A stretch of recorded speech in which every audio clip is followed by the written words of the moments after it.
Microphone. Testing. Yep.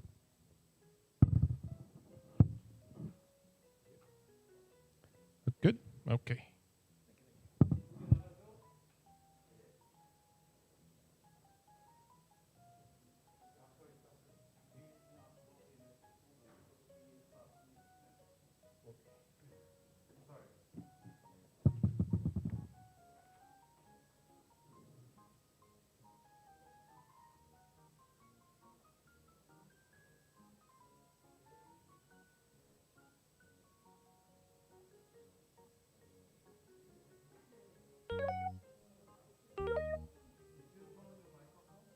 Yes.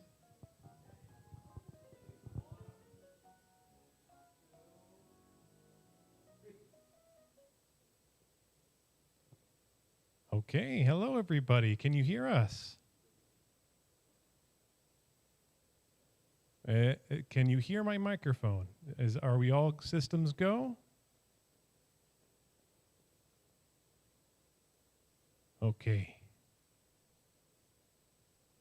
I think we're just about ready to get started with the 2021 NHI Leaders Forum.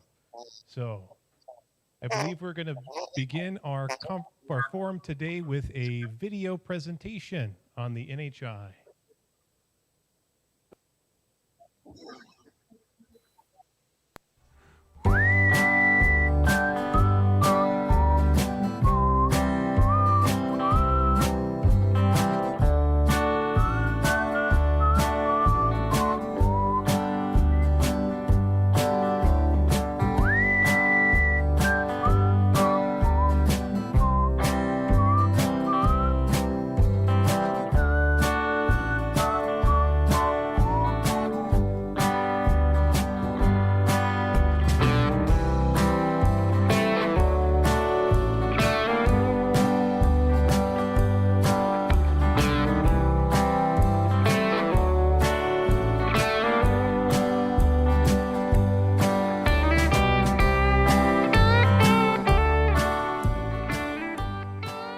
Creativity, commitment, and proactiveness.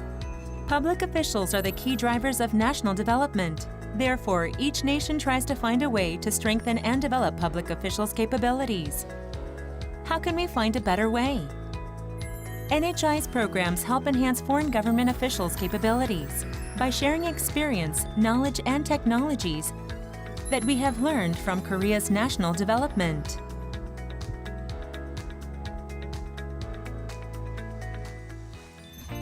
For over 70 years, NHI has expanded global networking and cooperation by providing various competency development programs based on our public HRD know-hows. Let's find out about NHI's global education programs. NHI has conducted customized programs for foreign officials upon proposal from foreign governments and international organizations. Since 1984, 2,870 foreign government officials from 14 countries have participated in these programs. Furthermore, NHI has provided the official development assistance programs in cooperation with KOICA since 1987. 2,382 foreign government officials from 133 countries have participated in these programs and learned about Korea's development experience, through which we achieved successful transition from a recipient to a donor state. What made them come to NHI? In order to achieve the ultimate goal of competency strengthening, NHI's global education programs are designed based on sophisticated needs analysis and close consultation with the partner government. In these programs, Korea's best professional lecturers offer target-oriented content, leveraging the latest learning methodologies such as design thinking, gamification, and problem-based learning. The programs include policy study visits where participants can further understand what they learned in the class. Through meetings with Korean public officials, participants can firsthand experience the challenges faced in the policy implementation process. The programs also help promote networking and understanding between the partner countries and Korea. These are the reasons why NHI has attracted partner countries and inspired many participants. Biz mana shu o'rgangan hamma bilimlarimizni O'zbekistonga borib, yurtimizga borib, Qo'llaymiz va yurtimizning ishonchini oqlaymiz. Se usa mucho documento físico, mucho papel, y ese es uno de los retos que tenemos que enfrentar, pero sí queremos implementarlo para mejorar, principalmente disminuir los niveles de corrupción. Through the design thinking that we learn here, it helps us to rebuild and develop our policy and practically can bring it back to Malaysia. Renowned public HRD capability boasting 70 years of history, and broad HRD networking and solid cooperation at home and abroad. These are NHI's valuable assets, which we would like to share with you. The place where you can gain knowledge and learn about technologies. The place where you can share policy experience with Korean public officials. NHI strives for excellence in the field of HRD. NHI values people the most. Now, Okay. Real quickly, before we get started today, please double check your microphones. We ask that you have them off just for this beginning portion, and then you can turn your microphones back on once we continue with the introductions. Okay, thank you so much.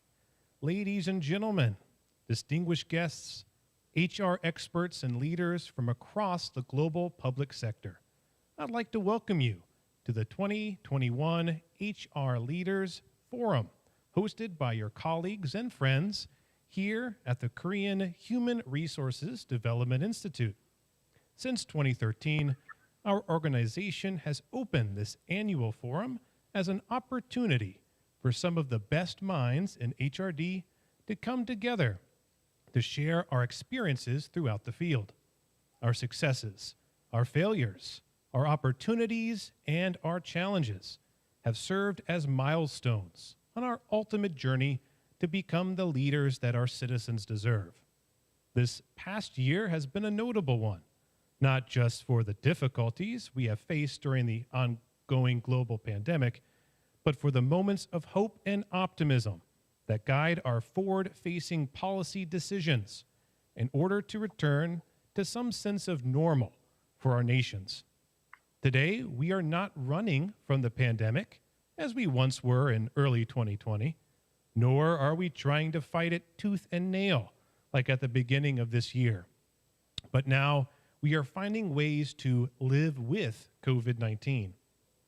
Ingenuity got us to the point where we could do so without the feared loss of human life, and even more ingenuity will be required in order to pull off a paradigm shift of this magnitude.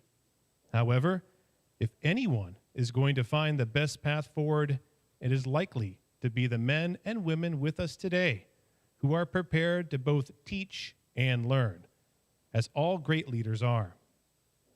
Before we begin, I'd like to quickly go over the program schedule for the next 4 days.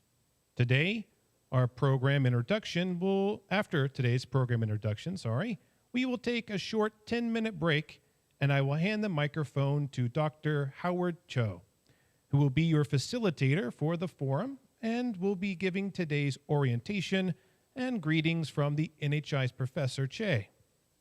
Afterwards, we will begin our country presentation session from 4:40 p.m. until 5:40 p.m. Korean Standard Time. For those of you joining us live on YouTube, I'm sorry to inform you that, due to technical limitations, we will only be able to live stream one country's presentation per session. However, all countries' presentations will be uploaded to the channel after the forum. On Tuesday, we will continue the country presentations from 2 p.m. Korean Standard Time until 4:35. Wednesday, Dr. Cho will be joining us again as we begin our discussion sessions 1 and 2 from 2 p.m. until 4:40 p.m. and ending the day with a wrap-up. Finally, Thursday, we will start at 3:30 with opening remarks from Dr. Che before a debriefing on our discussion sessions until 4:35 p.m. We will then proceed with a final wrap-up session and closing remarks from the NHI's Director General, Ms. Park Ji-hyun. Before ending our program introduction, I would like to introduce the NHI staff members and the forum participants today. I am Professor Jamin Bissett. I am the newest professor here at the NHI, and I'm very pleased to meet all of you. Also joining us today is Ms. Park Ji-hyun, the Director General of Global Education and Cooperation Bureau at the NHI.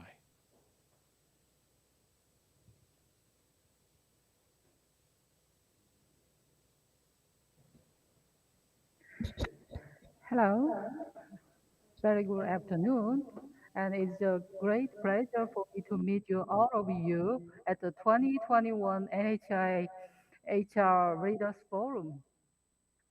I hope through this 4 days forum, we can share our experiences, knowledge, and best practices from each other and get valuable insight on what will make public HR and HRD competitive and effective. Thank you so much. Park. Next up, we have Director Ashley Kim, the Director of Global Education and Cooperation Division at the NHI. Hi, I'm NHI Director Ashley Kim. Nice to meet you. I hope you all have a great meeting this week. Thank you again. Thank you so much, Director Kim. Next, we have Mr. Park Moon-gyu, the Senior Expert for Global Education and Cooperation Division. Okay, keep going. Okay, next up, we're also joined today by Ms. Jun Hyun-jung, the Assistant Director of Global Education, as well as Ms. Lee Dong-min, the Assistant Director for Global Education and Cooperation. Okay, next up, I would like to introduce the members as well as the participants from each of the joining organizations. I will be doing so in alphabetical order. So when I call on your organization's name, if you could please quickly introduce yourself, I would greatly appreciate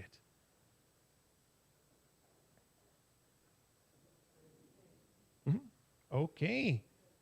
So first we have the Australian Public Service Academy, Miss Diane Margaret Hickman. Oh, checked. Oh, correction. We're joined by Dr. Jian Jin Lai from the Chinese Academy of Governance.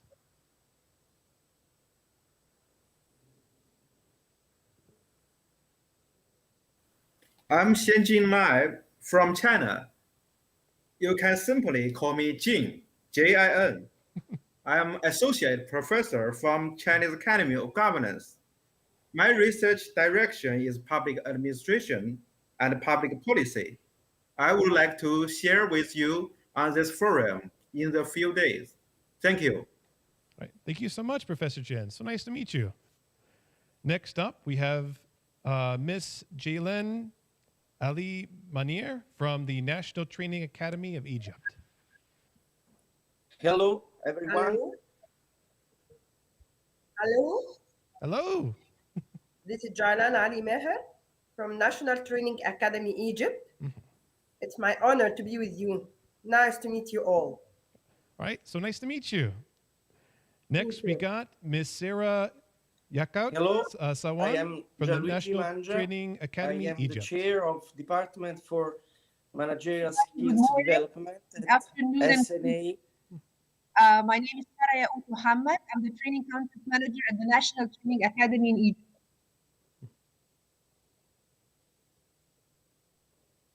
All right, so nice to meet you. Next, we have Mr. Klaus Amred, the Director General of the EU Commission. Oh, Director General HR of the EU Commission. Correction.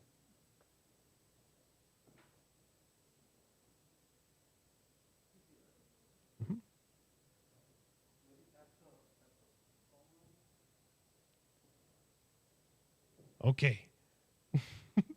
We'll come back to you, Mr. Arend. Next, we have Dr. Mengia from Italy.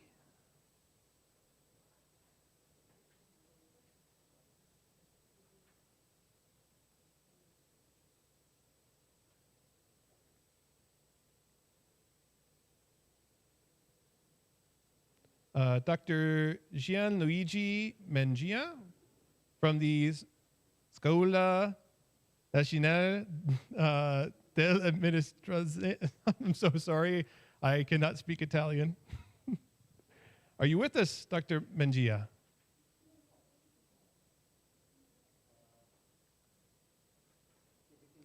Okay, that's fine. Okay, we're also joined by Miss Tetsuko from the National Institute of Public Administration, Japan. Hello, everybody. So my name is Setsuko Kawahara. I'm the Deputy Director General of the National Institute of Public Administration. I'm seconded from the Ministry of Foreign Affairs, and I took office just 6 months ago. So I'm looking forward to learning from you. Thank you so much. Okay, excellent. So nice to meet you. Next up, we have Miss Kamzina from the Academy of Public Administration under the President of Kazakhstan. Hello, everyone. Good part of the day. I'm very happy for joining to this wonderful platform and having all of you on this forum as well as me. Thank you very much for this wonderful opportunity. I'm the head of HR Center, the Academy of the Public Administration under the President of the Republic of Kazakhstan, mostly interested in the HR stuff. Thank you. Okay, thank you so much. Next up, we have Miss Rashid from the National Institute of Public Administration, Malaysia. Hi, hello, good afternoon or good evening. Thank you for the opportunity to be part of this forum today. I'm glad to be here today. My name is Maizura Abdul Rashid. You can call me Maizura. I'm from the National Institute of Public Administration, Malaysia. My role is mostly conduct training and development programs for the senior officials in Malaysia. Thank you. Okay, excellent. Thank you so much. Next up is Miss Ketsheneva from the Russian President Academy of Economy, Development, and Public Administration, Russia.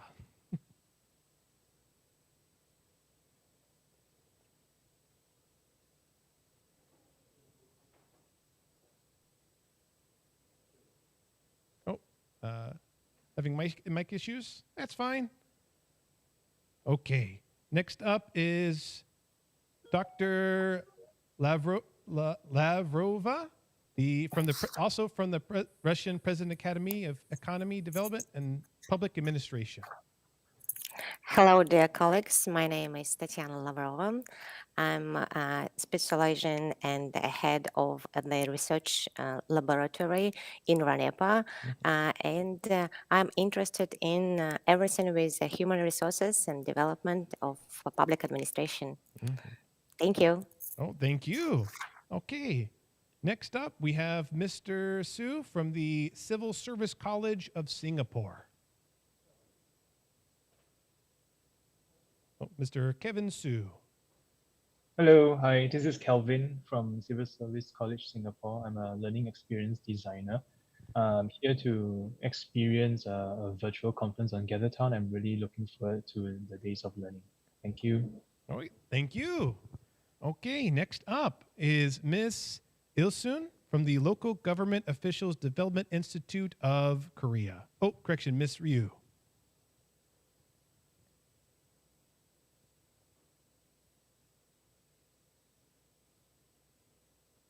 Okay.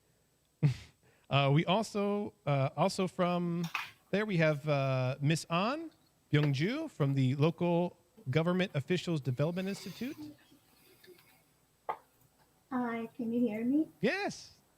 Hi, nice to meet you. This is Vivian An, working for the Local Government Officials Development Institute in Korea.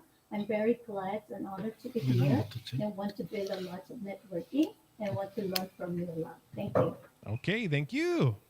All right, next up, we have Miss Nam Yu-ju from the National Institute of Environmental HDR of Korea.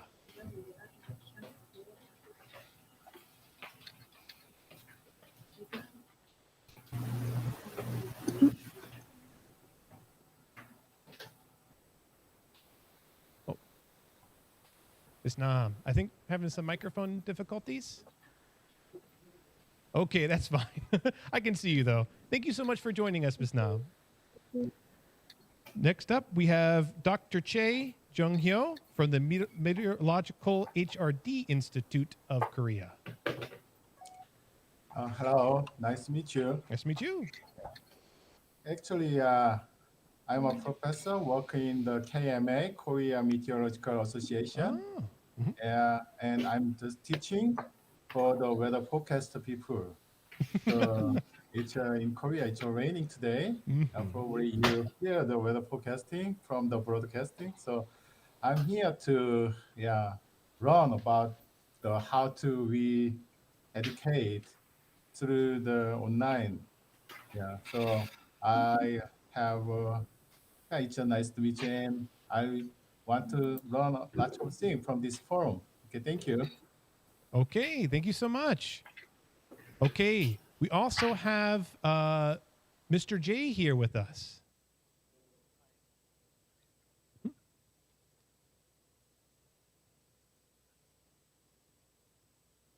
Hello, can you hear me? Yes, sir. Oh, okay, great.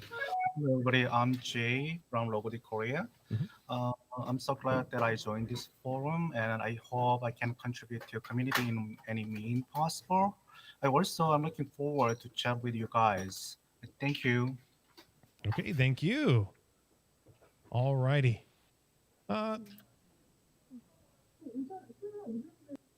Okay. So we're trying to see who else has not had an opportunity to introduce themselves.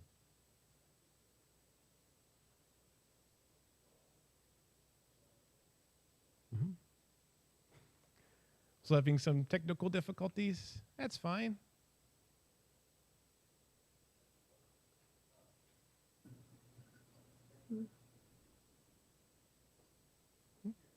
Okay. Oh, the name is just a hair too small. I can't quite read it from here. Dr. Eber from Mexico. To meet you, everybody. Hello. From Mexico City. I'm very, very happy to be here again. Thanks so much for the invitation. I represent the Supreme Audit Institution of Mexico and our School of Public Audit Institution Management. Okay, thank you so much. Okay, who else has not had an opportunity to introduce themselves?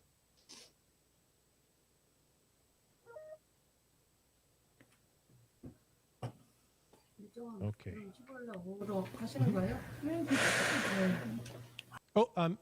Miss Na, are you able to get is your microphone functioning? Oh, can you hear me? Yes, we can hear you. Oh, yeah, thank you. Yeah, I finally. Sorry for my it's fine. malfunction of my microphone and devices. I am the member of the National Institution of Environmental Human Resource Development in Korea. I'm very honored to be part of this wonderful 2021 NHI HR Leadership Forum. Okay. Thank you. Oh, thank you. Yeah. Okay. Of course, you'll have plenty of time to network and talk with your colleagues during the course of this week. But we are hoping to use this icebreaker as a way to work out some technical difficulties and also to, start seeing everyone's nice, bright, smiling faces and kind of start getting to know each other before the program officially starts. Is anyone else wishing to introduce themselves?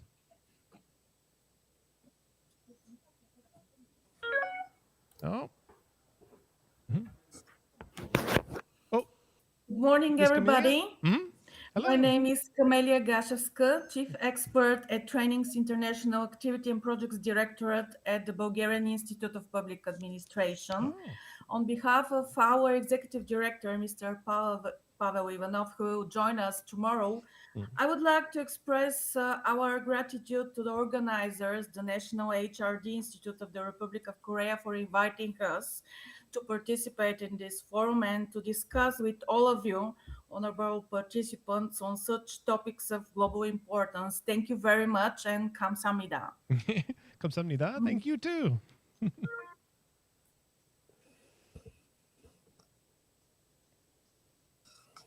Okay, is that everyone? Is there anyone else wishing to introduce themselves?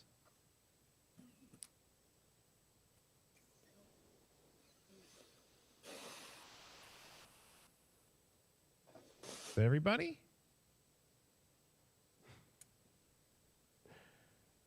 Okay. All right. Well, thank you so much for those that were able to introduce yourselves. This is a great looking group of folks, and I'm really excited to hear some of the presentations. Of course, I can't see all of them live, but thankfully, they'll all be put up on our YouTube channel. So if you miss any particular country or region because you are presenting or because you can only see one at a time, make sure to check them out.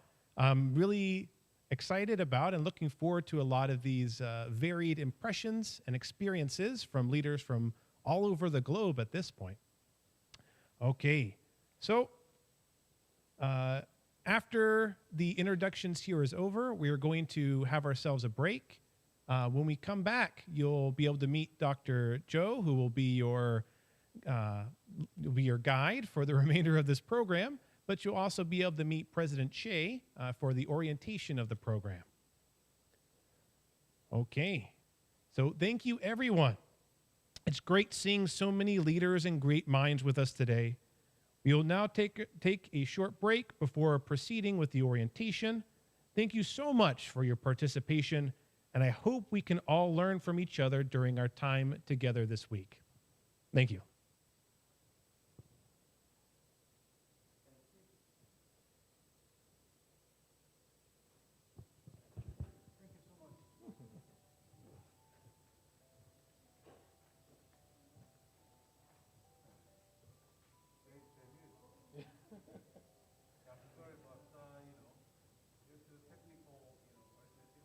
Oh, it's fine.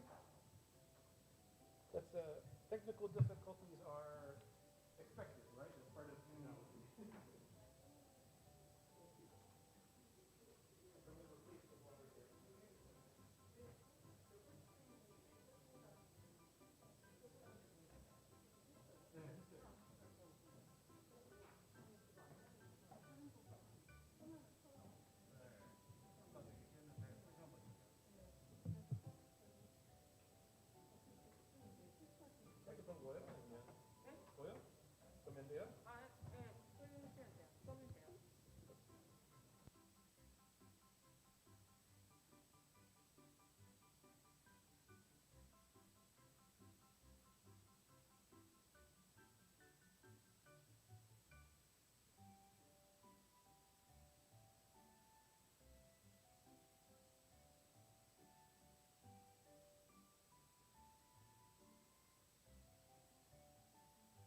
Thank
you.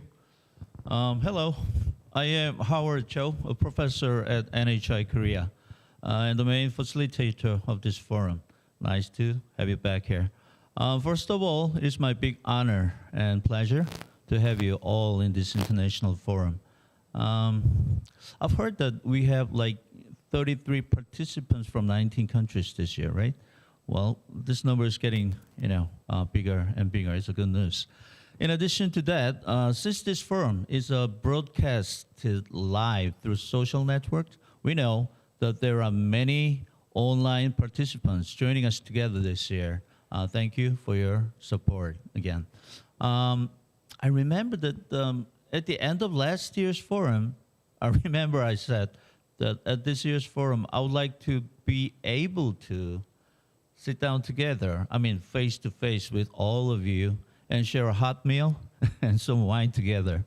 In analog in Korea, you remember that. But unfortunately, my wish has not yet been realized. Now, I would like to present you Mr. Choi Chang-won, a president of NHI Korea.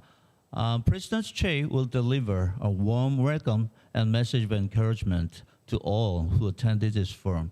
Please welcome Mr. Choi Chang-won with your warm hands.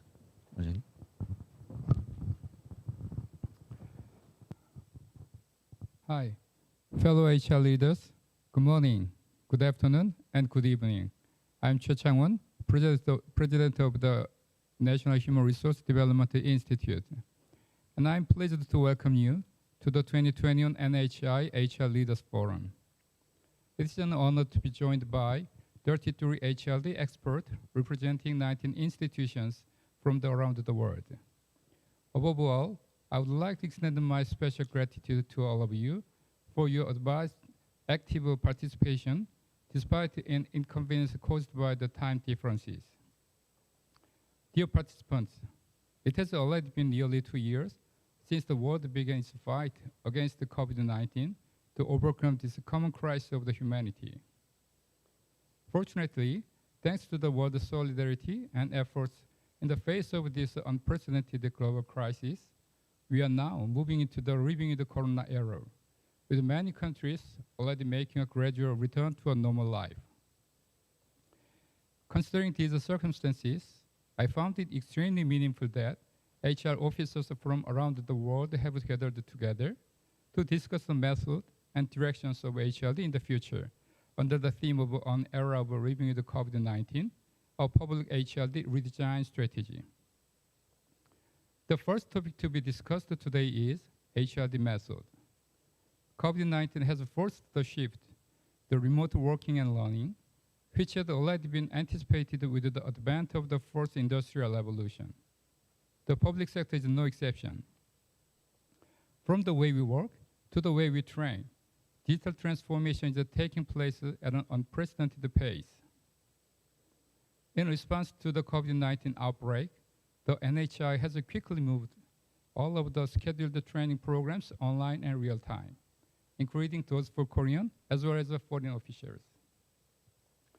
Thanks to these efforts, the Institute has been able to conduct all of our programs without any disruption. During this process, we strive to maintain the continuity of the training services and enhance its effectiveness by building a stable online training system and using cutting-edge digital technologies such as the metaverse to develop content fit for online training.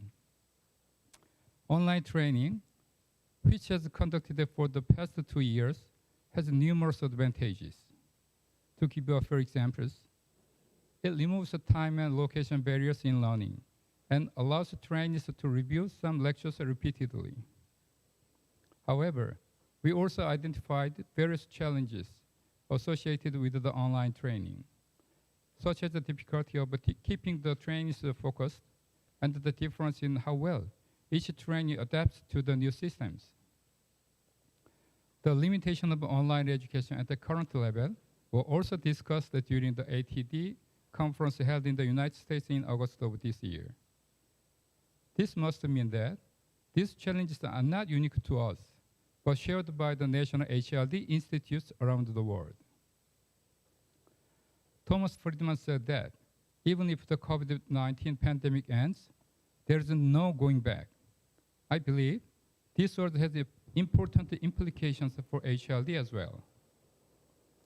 Now, at a time when the return to normal lives seems achievable, we are curious to find out how creative we can be in applying and using our online training experiences and possibilities accumulated during the pandemic to find new HRD strategy for the post-COVID-19 era. The next topic to be discussed is the direction of the HRD. In the post-COVID-19 era, governments around the world are being called upon to address the issue of social inequality, isolation, and conflict aggravated by COVID-19, and to achieve sustainable development by making innovative changes. The role of public officials in addressing these issues is more important than it has ever been.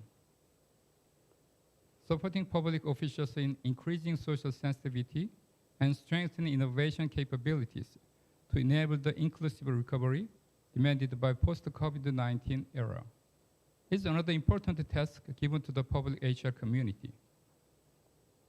I hope today will be a meaningful occasion where we can share each country's experiences, knowledge, and concerns regarding these issues, and gain insight and implications on the role of HR in moving our society toward a more inclusive and innovative community. Thank you very much. Thank you very much, President Che. We will use your topic throughout the forum. We'll discuss it in deep dimension. Thank you again. Please give him a warm appreciation by big hand. Thank you. Thank you. Okay. Before we actually start the starting session, here comes some scary moment. It's a picture time.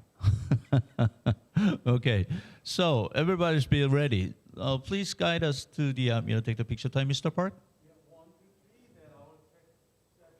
Okay. You guys all know we have a mastermind behind this scene. His name is Mr. Park. I'll count 1, 2, 3, A. Okay. Then he will, handle the shutter. All right, let's do it. Are you ready? Okay.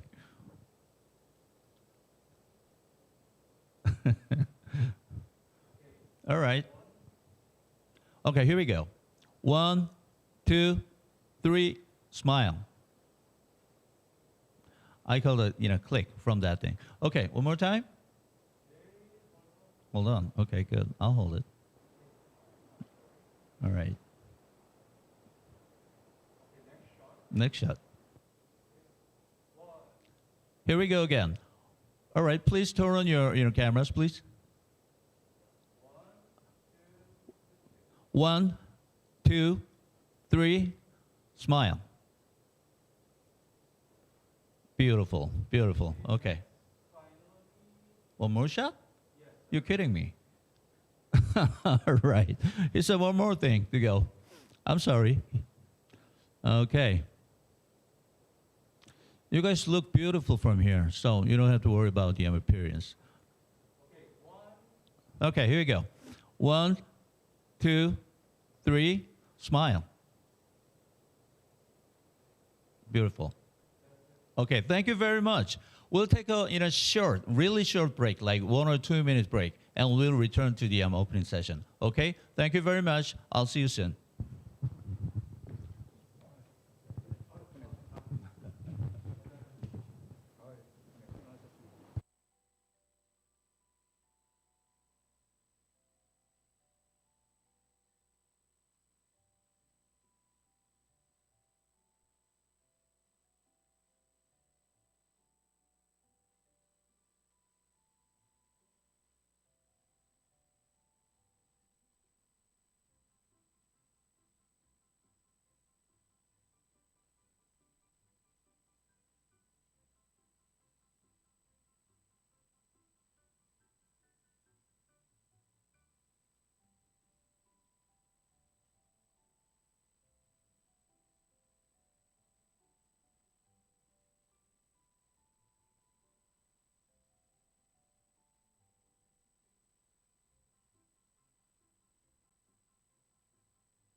Thank you. Okay, we're back. Let us begin our official opening session from now on. Once again, I'm really glad to see you back here in the forum. Like Mr. Chair, Mr. President mentioned before, we all know we are going through a pandemic. We didn't want it, but it hit us really hard. I mean, of course, we lost a lot, but as we all know, we are a race. I mean, it's a pretty peculiar race that always gains new enlightenment through the experiences like this, difficulty and forced transformation. Somehow, we've been always finding the way to make it better. In the midst of this, I would like to express a sincere tribute and gratitude to all of you who are doing your best to fulfill the proper role of the public HLD in your respective countries. I mean it. I believe we have done our best to overcome this long and difficult pandemic from our perspectives and to present high-quality learning experience to our trainees. Well, we gathered various ideas through collective intelligence, did not hesitate to try new instructional technologies. And this, of course, gave us a new sense of duty for our role as a human resource developer in the public domain. Well, I think this year's forum will be an opportunity to share the valuable experiences we have learned through difficult times over the past 2 years. I saw many international conferences and forums. Well, they have been discussing the pandemic and the major changes it has caused and have developed various discussions. However, the discussions of international experts in the field of human resource development has not been very active, at least I think. So this is why this year's forum is more meaningful and important than any other year. As always, I encourage, sometimes force you to actively share your valuable ideas and experiences through this forum so that we could help and collaborate each other. We all know We are the friends who could rely on and collaborate each other. Well, presentations from various viewpoints and branched out in this forum. And the content of these presentations will serve as a basis for intense discussions that we will experience. So, are you guys ready? Let me open up our opening session now.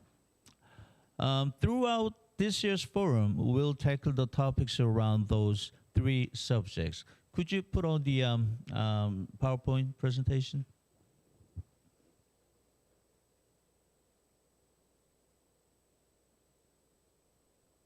Oh, that's me. Actually, I'm sick of it, so just, next page. Okay. In this opening session, it's titled An Era of Living with COVID-19, a Public HLD Redesign Strategy.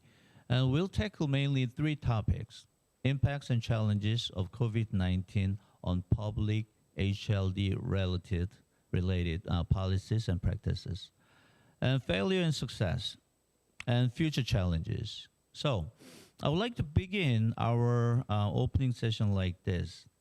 I would like to hand over this heavy microphone to the major participant of this forum and hear overall experiences and insights on those 3 topics.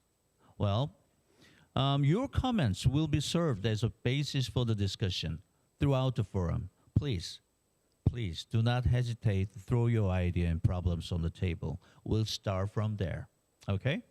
So, I have a list of participants in my hand. Some of them are not here yet, but many members that I know is already here. So, could you go back to the conference session?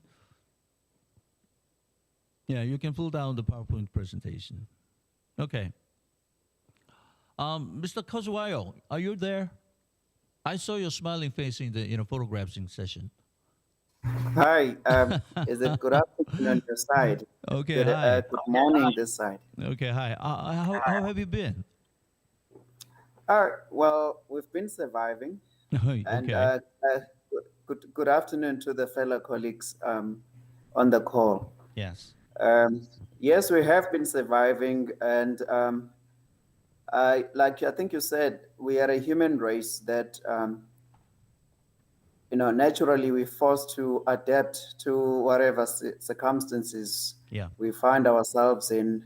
Mm-hmm. But being in the public service, we occupy a very unique environment. Yeah. Where we have no choice but to adapt and provide the services or provide the strategic leadership that we have to the citizens and as being in government.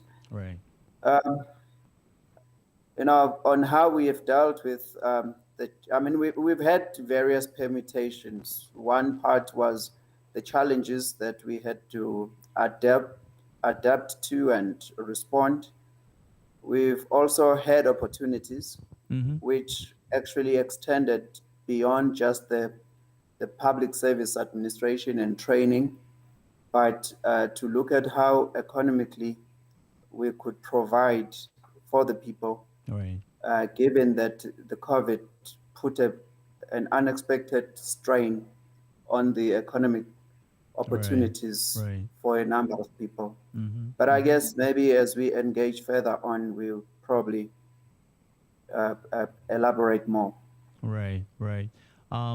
Could you list some of the challenges that you have currently to make the things work or better? All right. Well, first and foremost, we obviously the issues of connectivity. Oh, connectivity. Yes. The country is quite big in terms of the landmass, and the people are located in different locations with different levels of development, including infrastructure. And while you want to reach as much number of people, but at the same time, Yes. you cannot just abruptly remove people from the service delivery Right. points. Right. And therefore we needed to look at how we expand. I must say that the decision to increase bandwidth or allocation of bandwidth Right. to various sectors of society, Right. Right. they helped a lot Mm-hmm. because we were then able to increase connectivity. Right. And there was a concerted effort from the government point of view to Mm-hmm. to review some policies Right. Right. which enabled some people that would ordinarily not be able to access technology Sure. through means of cash transfers Right. or allocation of equipment Right. to various institutions, Mm-hmm. Mm-hmm. and as well as rollout of the broadband Right. across the country. Uh-huh. Of course, the country remains pretty much a lot of our country remains rural, Mm-hmm. but to some degree, the extent of internet connectivity as well as the smartphone devices, Right. they played a big role in ensuring that there is access. Right. But of course, there has been other opportunities that have arose out of this. Okay. The opportunity was in the area of the e-commerce, because e-commerce. Okay. Yes. Yeah. Because as the government was rolling out the cash transfer Yeah. to people that whose employment was affected, and we began to see Right. the increased use of online shopping, because remember, we needed to decongest many areas where our people would ordinarily gather. Right. And therefore, as people were at home, they still needed to survive. So, but they had cash in hand, which had been made as part of the economic intervention. Right. So we then saw an uptake in the use of e-commerce platforms. Yeah. But in as much as you can order online, Right. Right. but that item you bought needed to be delivered. Right. Right. Now, what we then a strategy was then initiated, although not at a very big scale, but at what do you call it, pilot phase, where we brought in our youth, right, to use the motorbikes to deliver right, items that had been ordered. But of course, this was in partnership with the largest retailer in the country. Yes. And which to some degree opened up an opportunity, an economic activity that had been largely not taken seriously.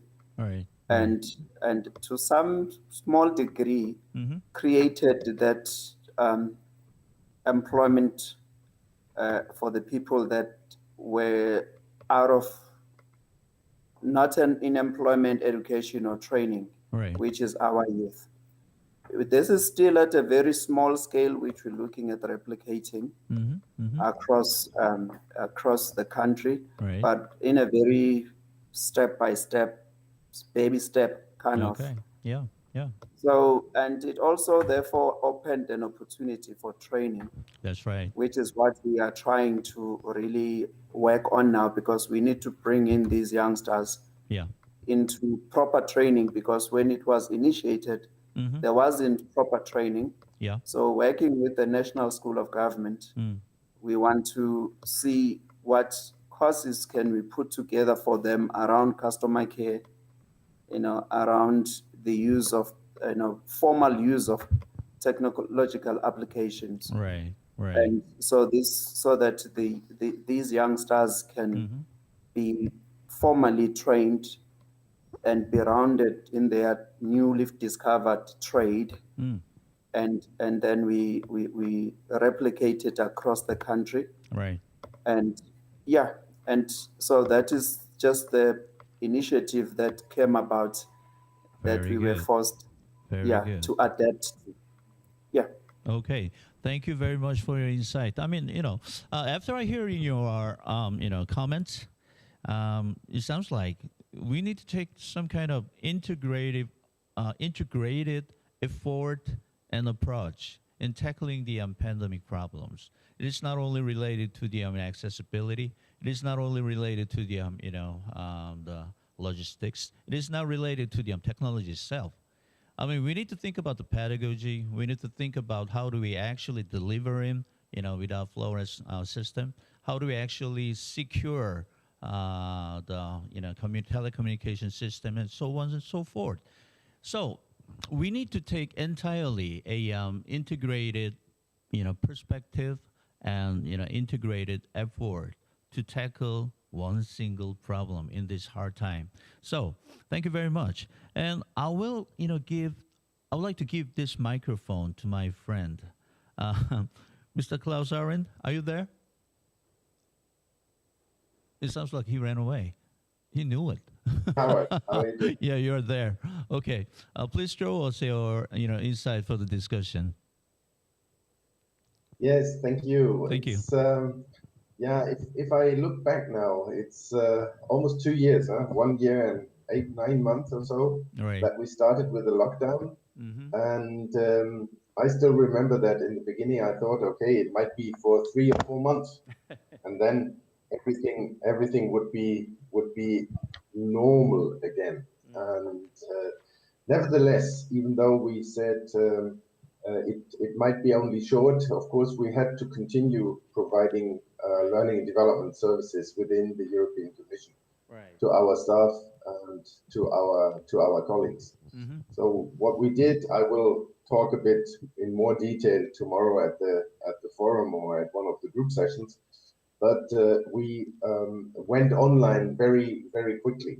And what has it brought? And that is perhaps the good point that I would like to raise. Of course, we are all fed up with this pandemic and the impossibility to travel to Seoul to see ourselves in person. But there have been also quite positive effects as far as learning and development is concerned. At least in Europe and with the European Commission, we have really extended our online learning offer to our staff. We have developed quite a lot of virtual learning and development activities. We have especially, and that is something that I hope is also true for other countries and for other participants here, we have a much better take-up because we had, when we organized beforehand lunchtime conferences, of course, it was only open for people in Brussels. Sometimes we did some web streaming as well, but in principle, we had, let's say, 80, 90, 100 people in the room, and then some people followed on web streaming.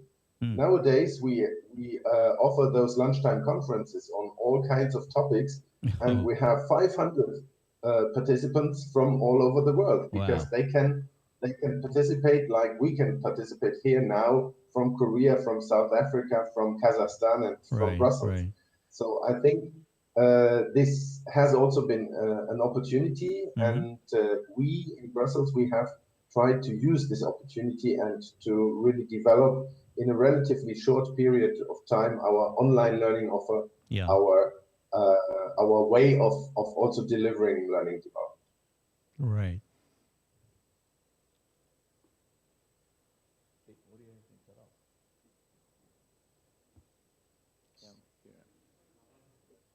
I know, but I cannot hear him. Mr. Klaus, I mean, there's some problem with your audio. I cannot hear you somehow. Okay, now I stopped okay, now, it's but working you now. did hear what I said before, right? Yeah. I hope. Yes. I have just a little tiny question. You said the big conferences like 500 people are getting all around together. I mean, how do you actually manage the communication in there? We are mostly using Zoom. Yeah. So the facilities that are offered by that tool are quite amazing, I must say. So Okay. without wanting to be to do a publicity session here, All but right. I think we have all come to know the tool, and it's really good. So we do. Sounds fantastic. We use the different. We do use the different facilities with the Q&A and the chat.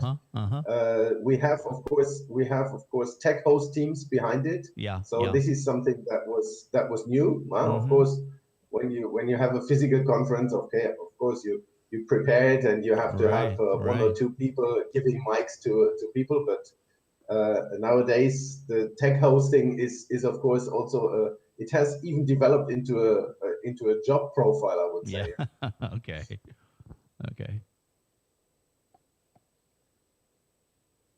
Cut off again. Yep. We are living in the world of technology. Okay. Thank you very much, Mr. Aaron. I mean, your audio is not working somehow. Again, so it looks like he cannot hear me. Also, right? I do hear you. Yeah. Oh, okay.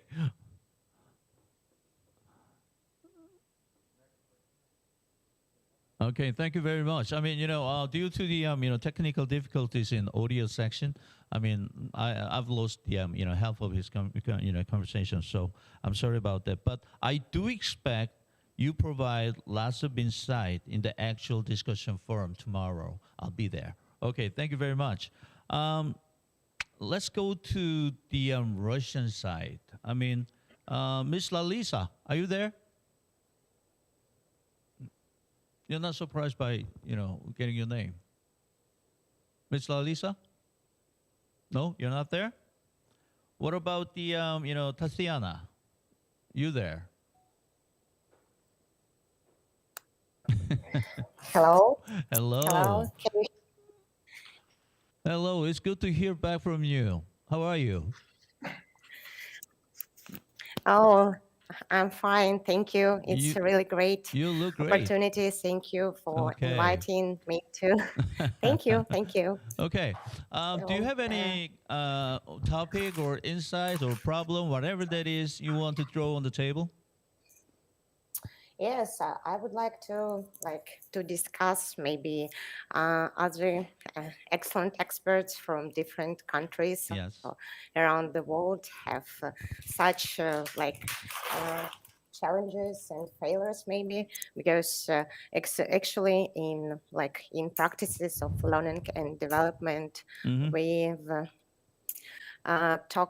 started to talk in Russia about the learning results, and their learning results need to be more interconnected with Korea's journey. And actually the COVID pandemic situation highlighted the problems with the agility, mobility, fastness, and so on. So actually we need to is in accepting the changes, and actually our public officials are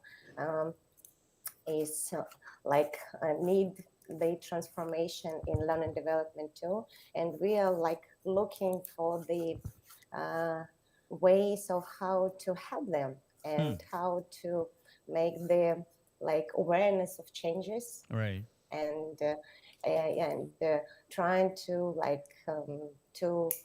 make the practice-oriented training with interconnection on practical implementation of the activities and authorities. And actually, maybe for the other expert, and Mr. Gord must be in Korea, some like practical orientation in the programs, because we can see that the, for example, our public officials, they actually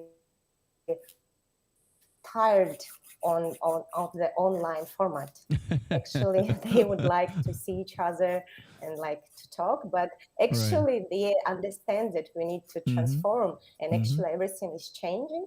And we are looking like for the formats, and thank you for you as organizers for this wonderful place as Gather Town. Actually, it's kind of, actually, you are not, I haven't been in Korea, and I hope like when the pandemic will end, I hope it will be, I can come to you and to look like on it, not online, but thank you for this wonderful place, because I think the NHI HR Leaders Forum is like a platform for the sharing insights. Right.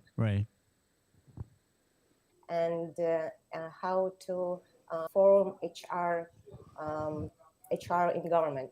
So actually, thank you. I think, and I will talk in our session. I would like to talk about the maybe the kind of decentralization, because almost all countries have the decentralization HR like development system, but in Russian we have like decentralized system, and actually for us it's a real challenge to cope with, and actually we are trying to use the maturity levels of the system of level learning and development for different federal authorities and the regional governments. So I'm looking forward to discuss it. Okay. I saw a little figure from Lalisa. Okay, I'll give you a microphone. Okay, stay there. Okay. Okay, now you got it. All right. Sorry, I was late previous time. It's okay. I can't but agree with Tatiana that our listeners are sick and tired of all this pandemic situation and all these Zoom sessions. They would like to communicate, to meet each other, to feel each other, to share energy. And I think that our idea now to find some new resources to help them to share this energy and to give them this energy, because who we are for supporting them, for giving them new ideas, new inputs. And maybe we can share on this forum some fresh ideas how to do it, how to support them, to work actively, to work effectively. They need energy, and people all over the world lack of energy now because it's too tired. This crisis it's too long.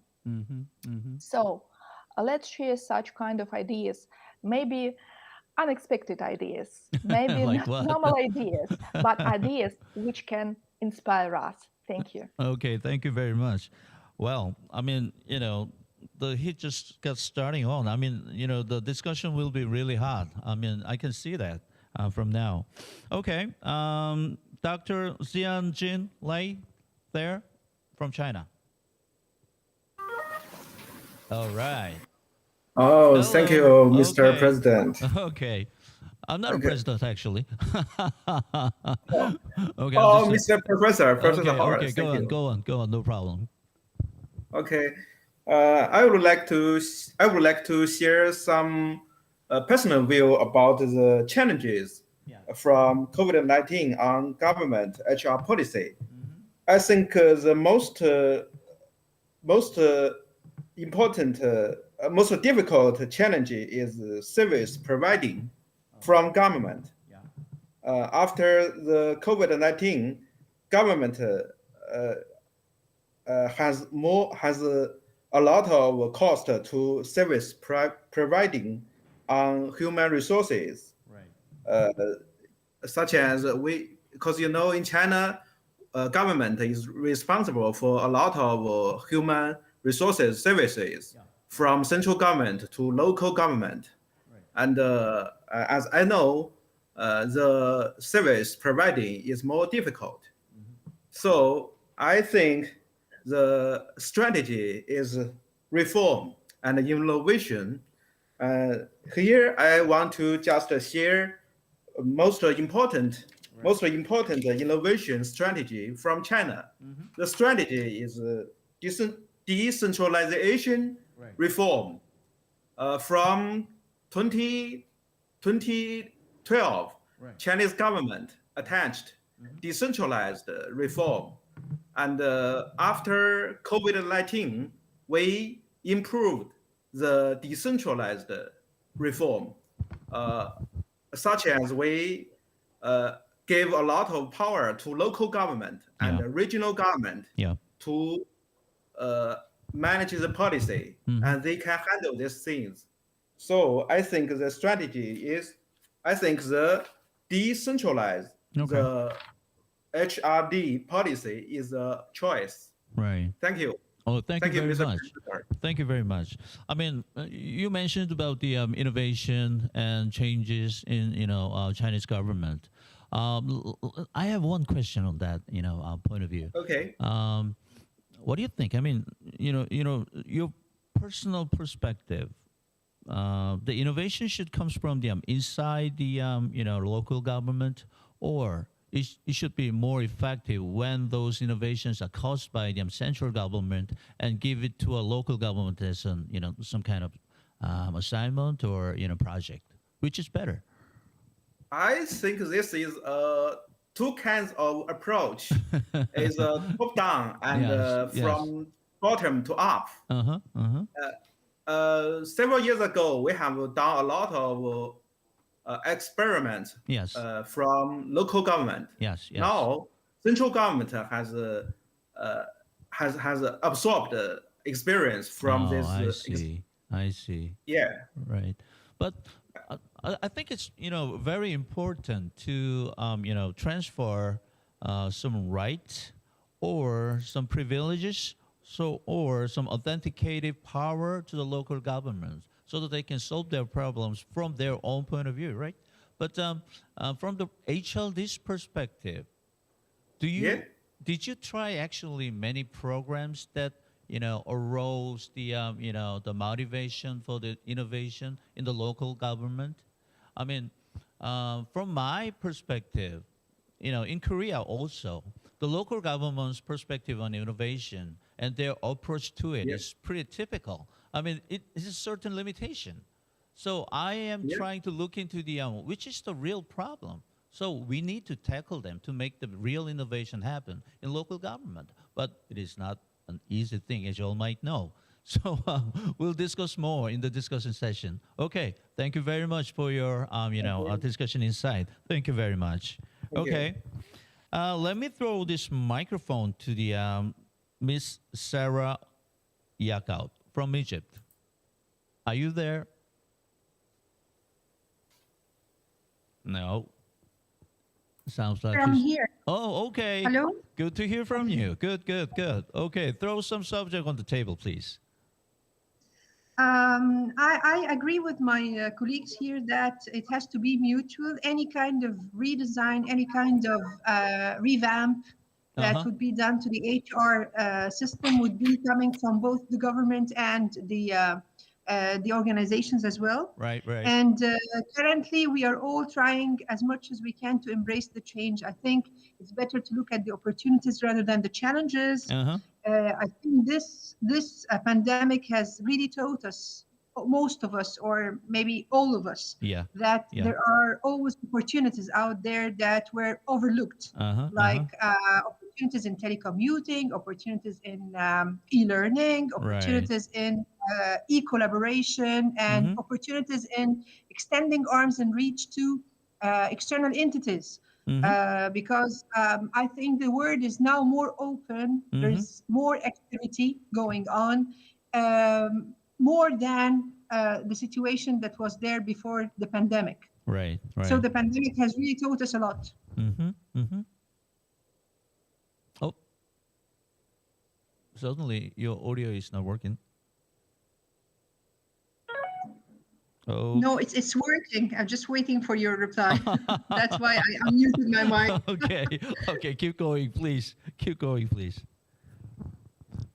Yeah, that's mainly all from my side. I think the only thing that we are a bit hesitant about, and I will talk from my perspective as a training content manager at the NTA, is how to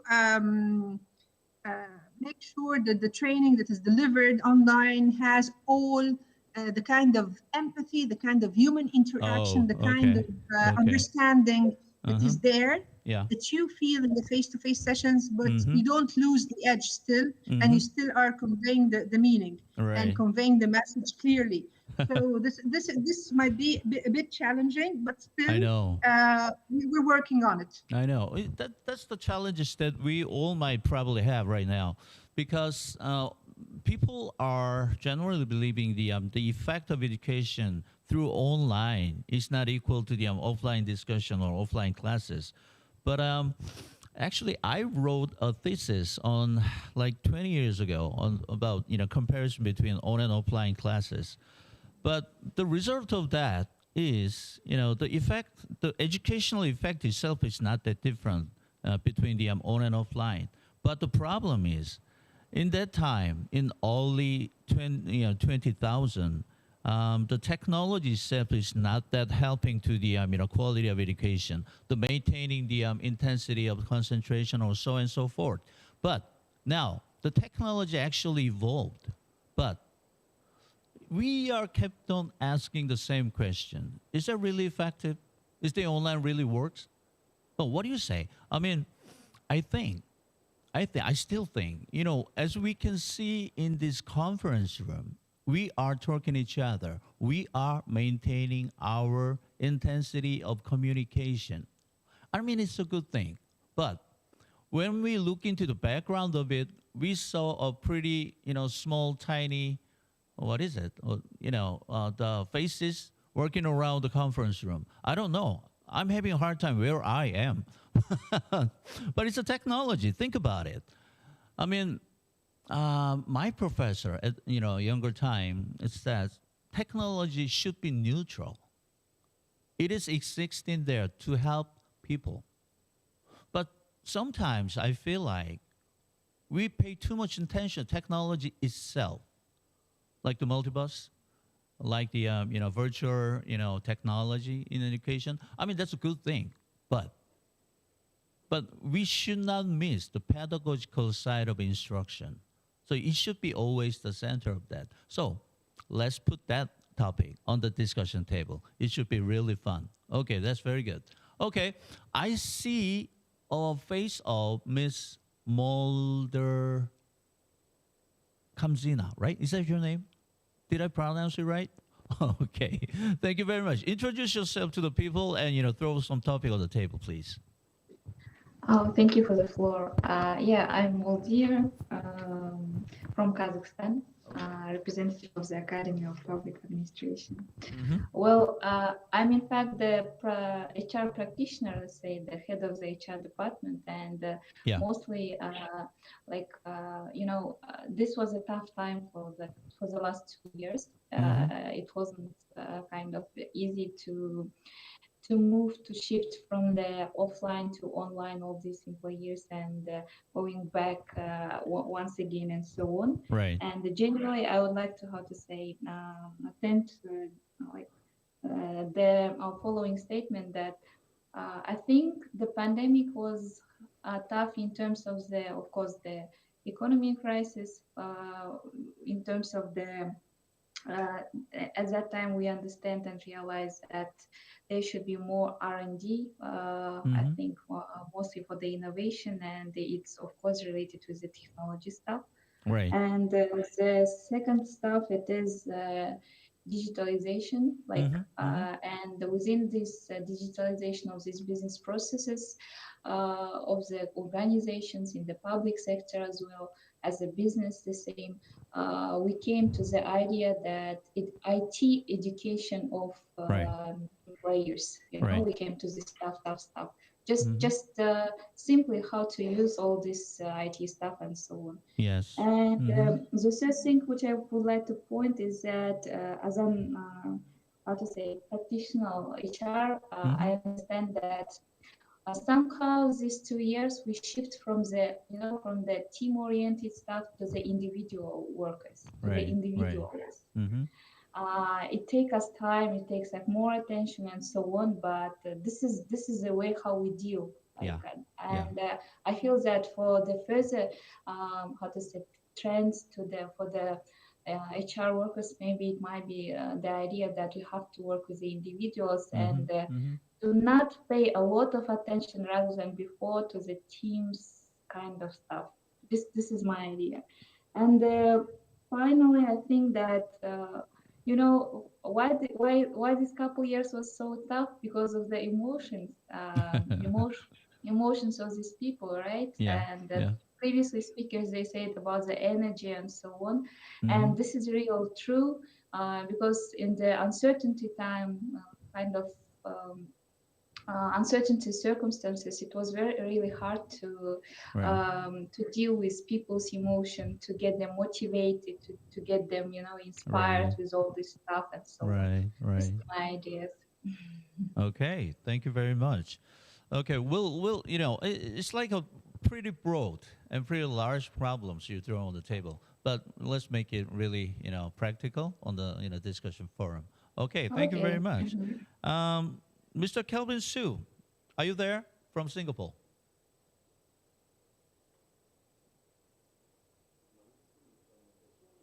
Oh, Kelvin, are you there? They are running in Singapore. CSC is actually running the excellent conference program. I mean the meeting program. But they will hold another session this year, I believe. But due to the pandemic, we cannot travel there. But we will hold the little conference in there, I believe. So that's why I asked Calvin Su, but he's not there. I will move this microphone to the Mexico. Okay, who's here from Mexico? Ever Bertastro from Mexico. Okay, hello. How are you? Fine, thank you. It's good to hear you. Really nice and okay. Our beautiful experience to be here again, and in these new conditions, I listen about the different topics that we need to refocus in virtue of this pandemic. In Mexico, we also share the big problem with the connectivity. Because we have a big country with a lot of inequalities, and it constitutes a big challenge for the public institution to how to share knowledge when people don't have the same equipment and wireless requirements to get connected into the sessions. And also we have other problem related with connectivity that not everybody can, for example, have a good internet connection to turn on the cameras, and it represents a very big challenge in the sense of the closeness of the interactions that we can have with the students and the people that is sharing the knowledge and acquiring the knowledge. This kind of experience as this metaverse universe of the NHI Leaders Forum is for us a really very impressive experience in how to have this warm session in these kinds of conference, seminars, and knowledge processes. Right. Thanks for inviting us for this. Okay, thank you very much for your insight. I mean, among the many topics you throw on the table, I'm really interested in the inequality issues caused by the access to the information itself. The login to the online class. I mean, it causes another inequality issues in Korea also. Well, probably around the world, everybody's experienced the same similar problems. So it will be a really nice chance to share our problems, look into the insight together. All right, that's good. Thank you very much. Let me throw this microphone to, where is it? England? Okay. Mr. Sonny Leon from England, are you there?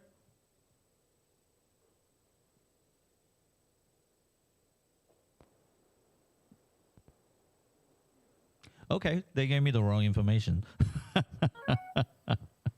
Okay. Let me throw this microphone to the Japan representative. People from Japan, is anybody there, please? Okay, hello. How are My you? name is Kawakala, and thank you very much for giving me the floor. I'm Thank you very Tetsuko much. Kawahara, Okay. Deputy Director General of National Institute of Public Administration. Oh, okay. Talking about the COVID crisis, it's Yes. not easy task, and I have a unique experience because I had been working and living in Germany until spring this year. So I can compare the situation in Germany, in Europe, and in Japan, that means Asia. Okay. And what I felt is that situation is just the same everywhere in the world. Even in the developed countries, we had faced a number of very, very serious challenges in every field. Right. And of course, IT technology helped us a lot to overcome the challenges. And today in the afternoon, so I'm going to make a presentation on the achievement and the challenges of our training in the COVID-19 crisis. So I should not reveal everything what I'm going to say in the session 3, but I can share with you some of the points I have felt during my life in Germany and also during my task and job in my institute. Okay. And of course, one of the challenges is IT environment and connectivity. Fortunately, on this point, we made a great effort and could overcome the IT hardware problem, including connectivity in a short period of time. Right. But as you said, technology should be neutral. That's true. That's right. But on the other hand, I personally think IT has benefits and disadvantages. That means pros and plus and minus. Plus is like IT can connect everybody in the world to one in one room. We meet over the computer and we can communicate very smoothly. We can talk each other and that's fun. Yeah, that's great. But on the other hand, human touch and face-to-face communication, this is something different from the conversation over computer or over coffee or lunch. And one of the top priority for our institute is to connect the top leaders and officials in the central government in different ministries to one. And face-to-face communication is a key to nurture the solidarity in the central government. That's why our institute has a big accommodation facility so that the trainees, that means participants, can stay overnight for a few days or a few weeks. And they sleep together, they have lunch, dinner together. They have a number great time together, so they can be very, very open, they can frank. And that's different from a conversation over computer. So that is a great challenge to be overcome in the future. And the other challenge is unpredictability. The situation changed so dramatically. As for Japan, 2 months ago, we had a great new infection every day. For instance, 20,000 new infections per day. And currently, we have only about 200 new infections per day. That means 100 in 2 months. It's a great change. But our institute has to make a program annually. I think you guys, our colleagues have the same problem. We have annual program and we should program in advance, well in advance, 4 months or in 6 months. But as the situation changed dramatically and the measures introduced by the government changed also dramatically and very quickly. So we have to adapt and adjust our program according to the pandemic situation and governmental measures. So it was a great challenge. Okay. So I wish to know how so these challenges have been overcome by our colleagues in other countries. Thank you. Okay, sounds great. I mean, I'm really curious that, throughout the news, they're talking about dramatic, reduce in the number of infection in Japan. So I'm really curious about that. Okay, Mr. Sone, Leon, it's so nice to see your face again. How are you? Oh, okay, please turn on your microphone. We cannot hear you.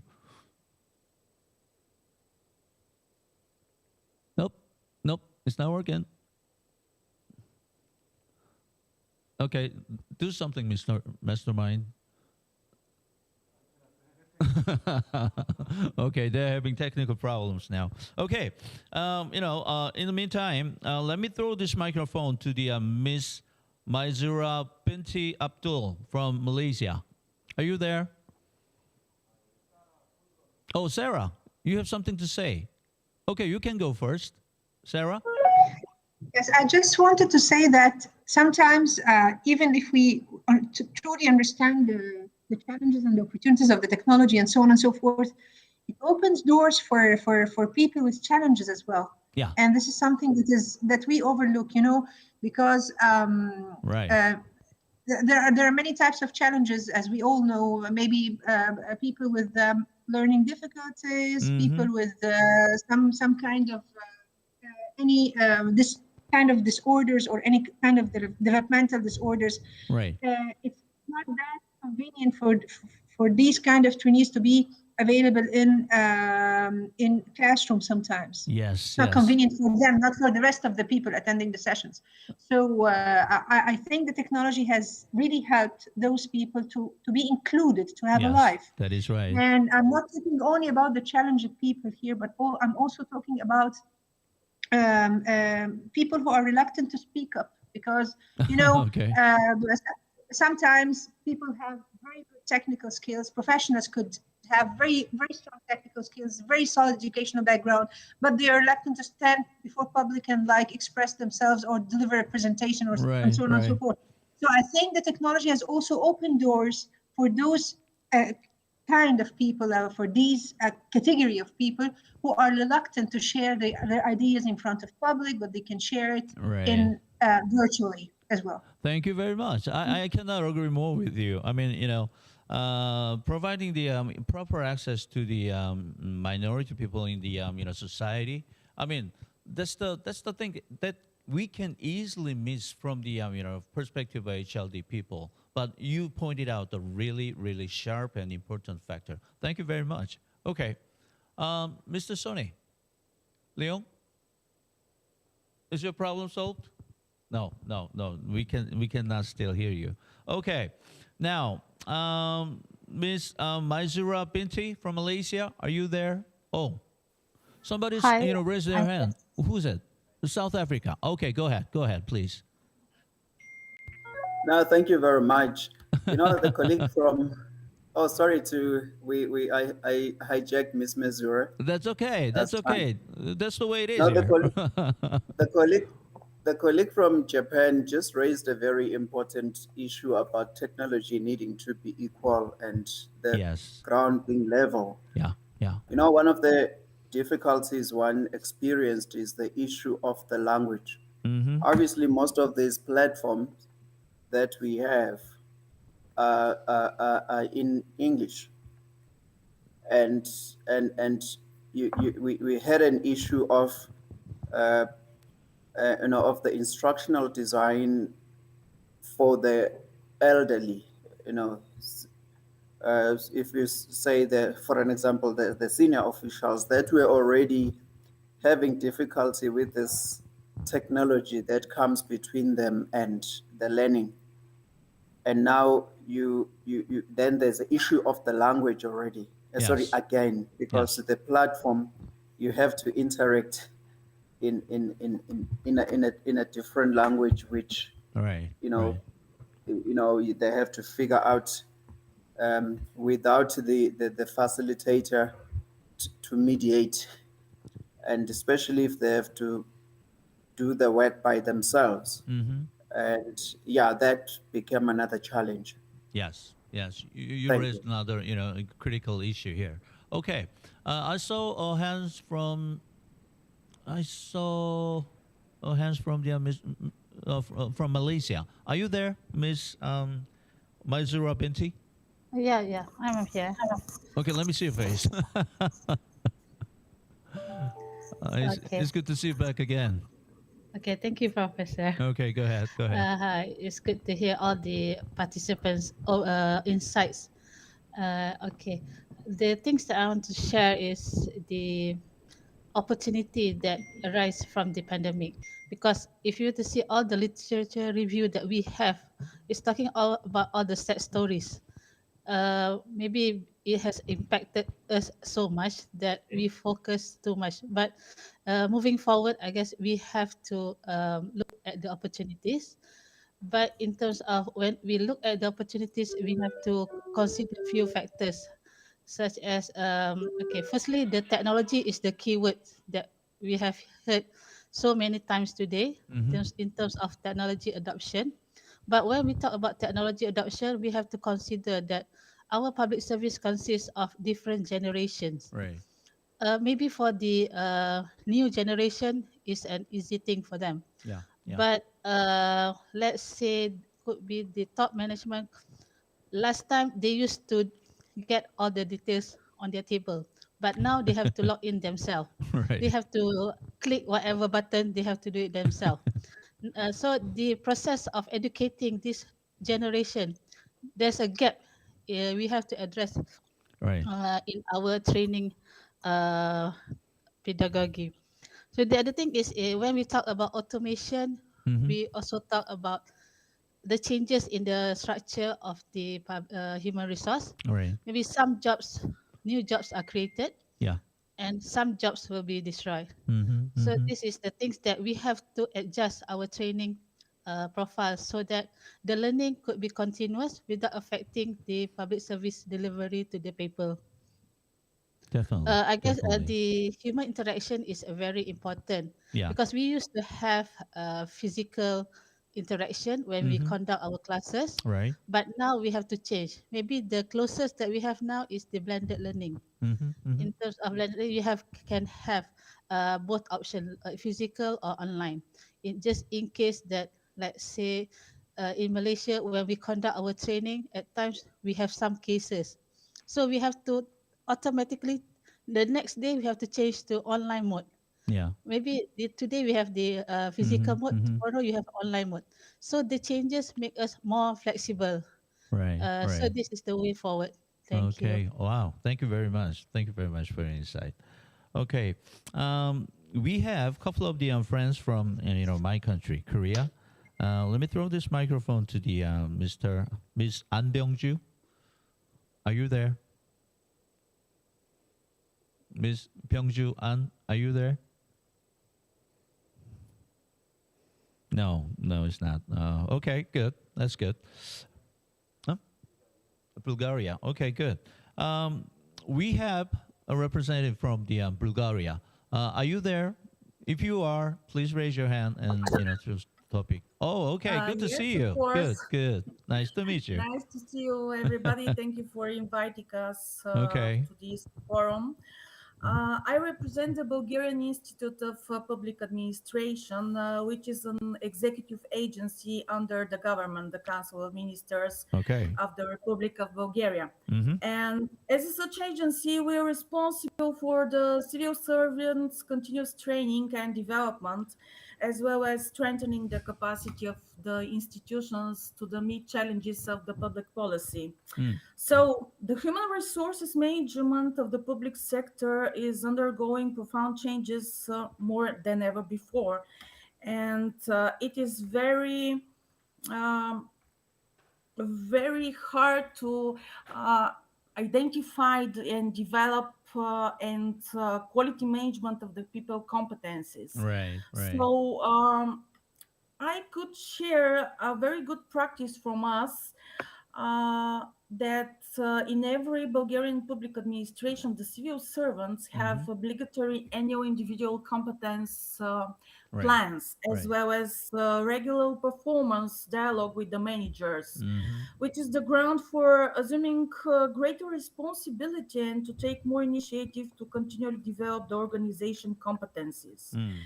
And in these hard times, we, on the basis of a survey of training needs, which we execute every 2 years among the Bulgarian civil servants, we identify, determine the topics for their continuing education. Right. And at this point, we are again in the process of identifying their needs during a pandemic. Yeah. A pandemic using a different approach. We identify the needs among the various professional groups, Yeah. such as managers, human resources, auditors, experts with analytical functions, project staff, etc. Yes. And we can share these results with you by the end of this month to see what their needs. Okay. Thank you very much. Okay, thank you very much. I mean, by hearing from you about the needs analysis, really curious. I'll throw questions to everybody. Does any of you actually using capacity, the concept of capacity, as a base of the curriculum design? I mean, we should know the weakness and strength of our public officials, the cluster. Without that assessment data, we actually do not know what to teach because we actually don't know about the weakness of our working people. I mean, how do we actually scientifically and objectively assess them and using them in curriculum design? Does anybody has an insight for that?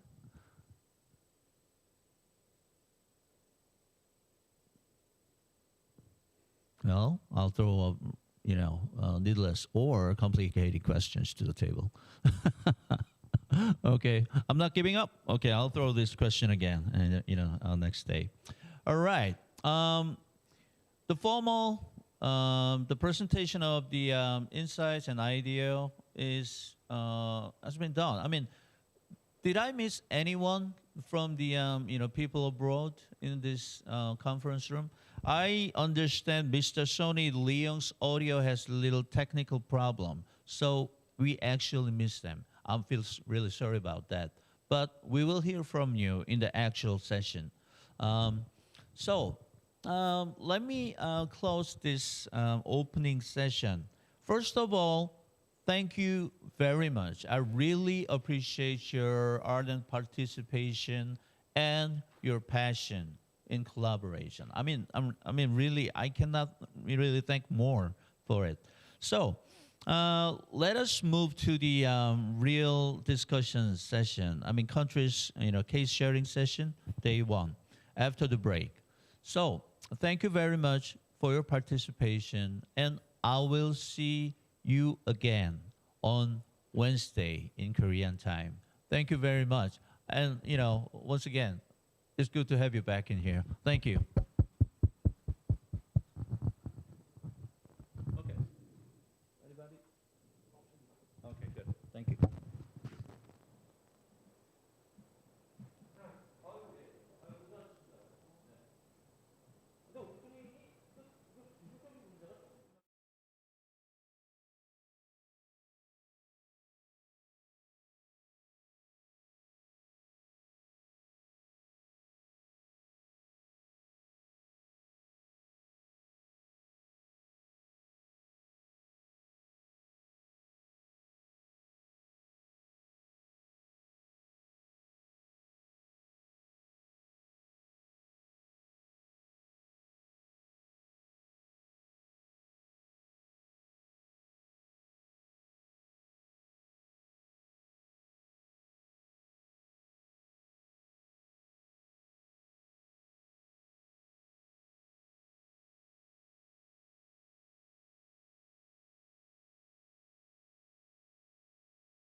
at 4:40 p.m.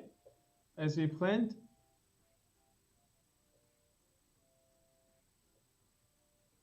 So before we start section 3, I would like to check everyone could listen my voice.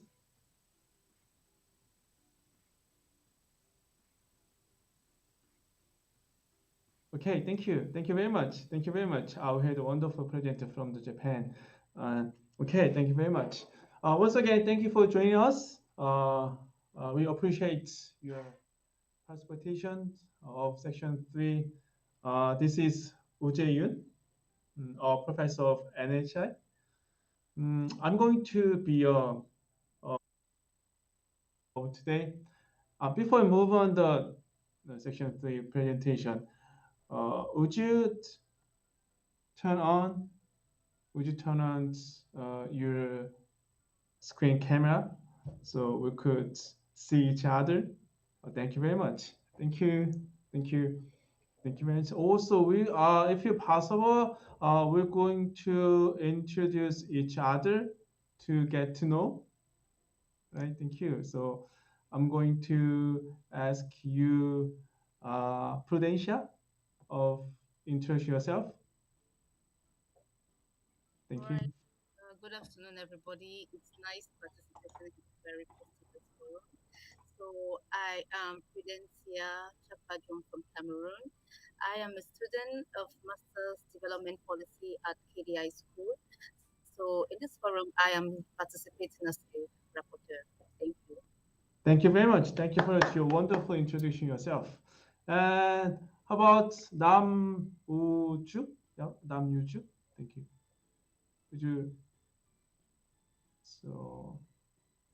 Could you introduce yourself to other participants?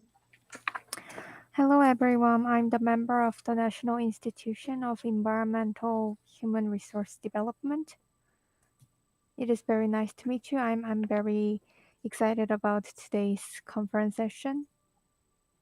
Thank you. Thank you. Thank you very much. Thank you very much. Actually, it's I'm sorry. Sesko is a wonderful presenter, so I'm going to introduce her.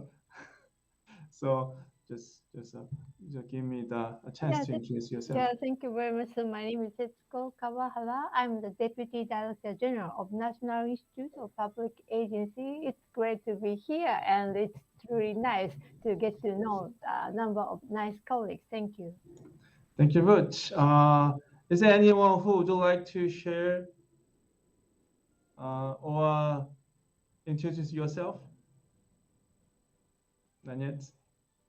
Okay, so it's running out of time. So once again, I'm very thanks again for joining our section 3, and it is very honored to facilitate section 3 with wonderful presenters and participants. In section 3, as you see that we are going to discuss a pedagogical perspective on the rapid development of institutional technology. As you know, since the outbreak of the pandemic, perspective and method in learning and training have been challenged and changed. Especially it's COVID-19, actually it has pushed our institute to adopt and integrate new technology. So this amid unprecedented lockdown of the city, everybody experienced the online training in the Zoom have been the best alternative to sustain our learning system. But it was proved that some of parts have been more effective than in-person training. Now you are experiencing a state-of-art technology, which is metaverse. Are you enjoying? No, it's a first time to be here, to be in participate metaverse. Well, have you heard any kind of metaverse technology before? Not yet. Okay, so I hope you enjoyed the metaverse. So anyways, this kind of digital technology has been inevitably becoming as a part of life, and it also start to change HLD, a learning training system, the roles and programs. So we have been, restructured training. So in section 3, we are going to invite two great presenters. One is Kawahara Sesko, Deputy Director, General of National Institute of Public Administration. So she will address achievements and challenges of training in the COVID-19 crisis. So she will discuss what challenges in training have been occurred and how her institute will overcome and respond them in the future. And so I hope you would get insight and implications from her wonderful presentation. Another is mine. I'm a presenter, and at the same time, I'm going to be a facilitator. So I'm going to share how our institute of the NHI transformed our learning and training to adopt new technology and lead new era. So today's presentation will be pricelessly to you to get insight. So everyone is ready to begin today's wonderful discussion? Yes. Anytime if you have questions, or please ask anytime. So we are happy to get your question, and because in that, I'm going to just a little bit to 1 or 2 minutes because we have only 1, 2, 3, 4, 5, 6, 7 participants. Actually, we are expecting get more. It's like 10 or 12 participants. Maybe there might be some participants in other sections, or they stay on main rooms. Please give us only 1 or 2 minutes before starting my presentation. So as you see that we have, how about Sarah? Are you on there? No. Yes, I am. Great. Would you introduce yourself to others? My name is Sarah Yaout Muhammad. I'm working as training content manager at the National Training Academy in Egypt. Oh, great.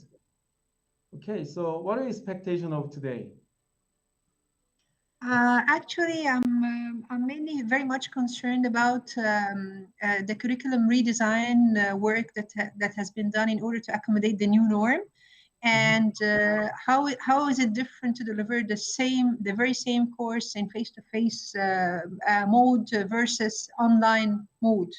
So what kind of changes do we need to do, or what kind of changes were adopted by different organizations, and which is more feasible, or which is more logical? Is it to reinvent everything from the early beginning, or to customize and recustomize the courses and the content according to the new norm in order to accommodate the needs of the social distancing and the restrictions and so on and so forth?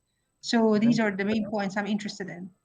Thank you very much. You're right on the spot. So we're going to discuss that topic that you're concerned. So I hope you get a nice, wonderful, insightful, and okay. Thank you very much. You're welcome. You're welcome. Okay, so we're going to start our presentation from me. Let me give me 1 minute to prepare my presentation because I have to move my avatar on the stage. Okay, and I'm going to share my presentation.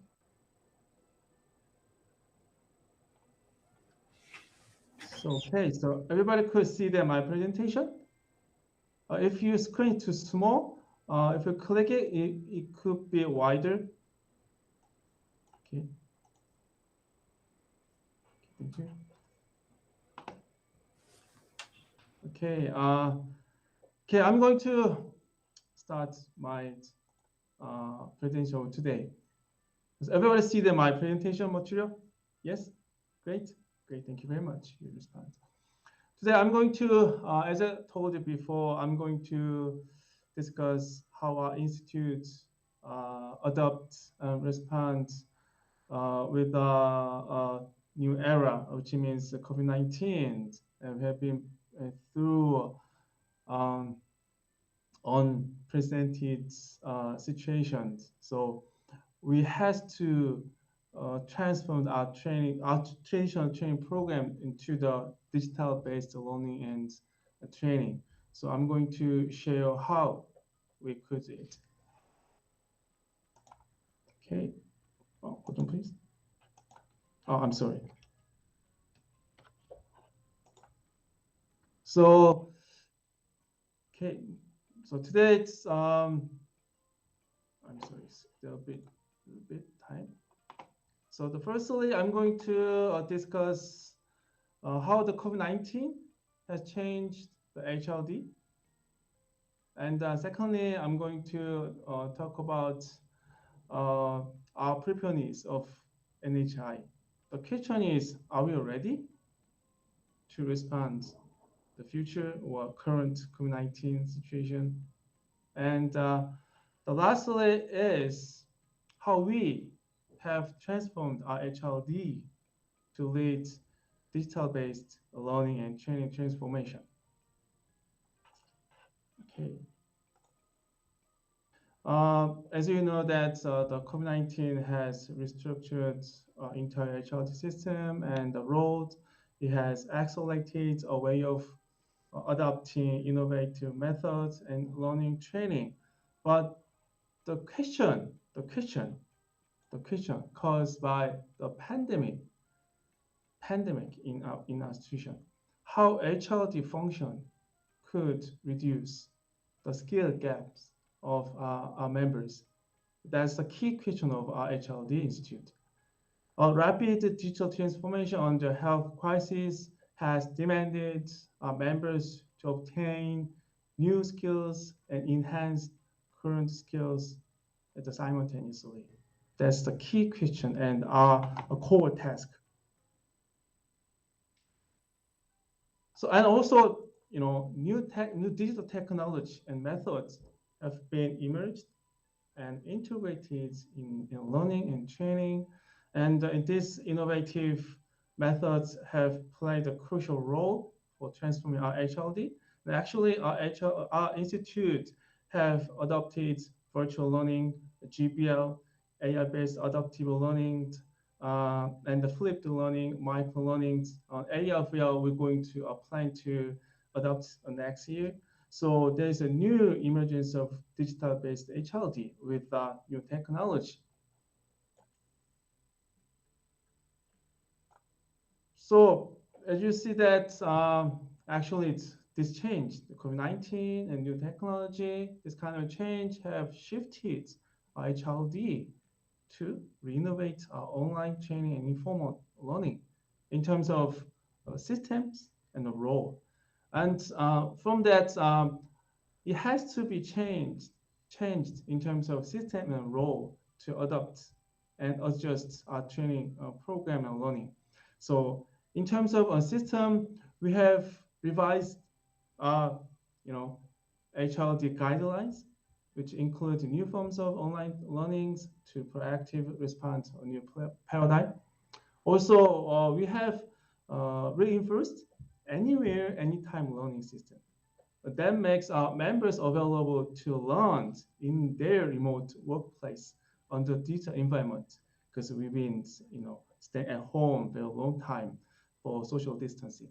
And lastly, so we have redesigned and expanded the function of informal learning that support online training and individual development plans.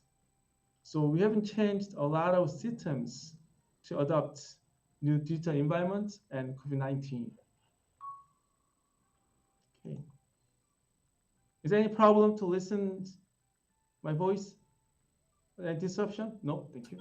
Thank you. If you have disruption, please let me know. So in our role, we have shifted.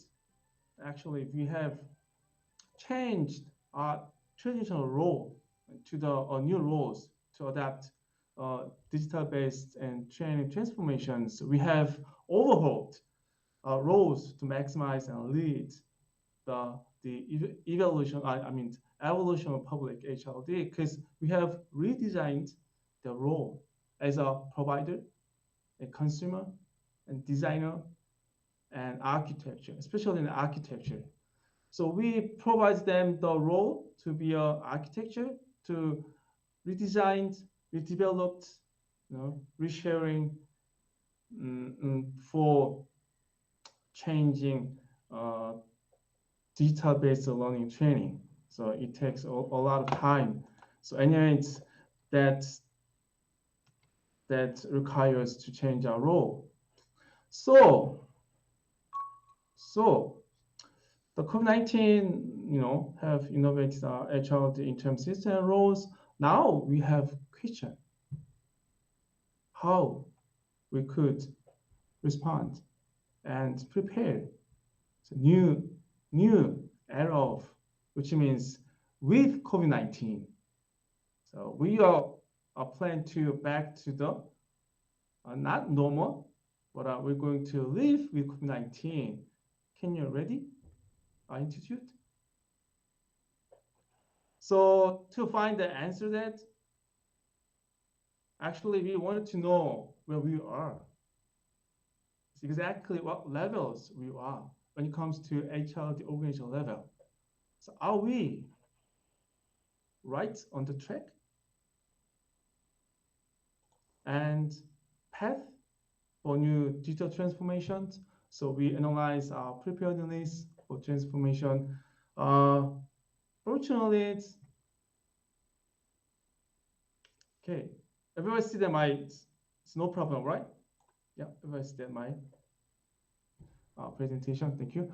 So our level, fortunately, our levels are 3 that our institute could play a role as a system HLD, which means our function could be implemented to develop key talent of our members and design and provide on-demand learning based on analysis of needs. So with from that result, we could set up the goals and the future path. That is to lead digital-based and public HLD innovation.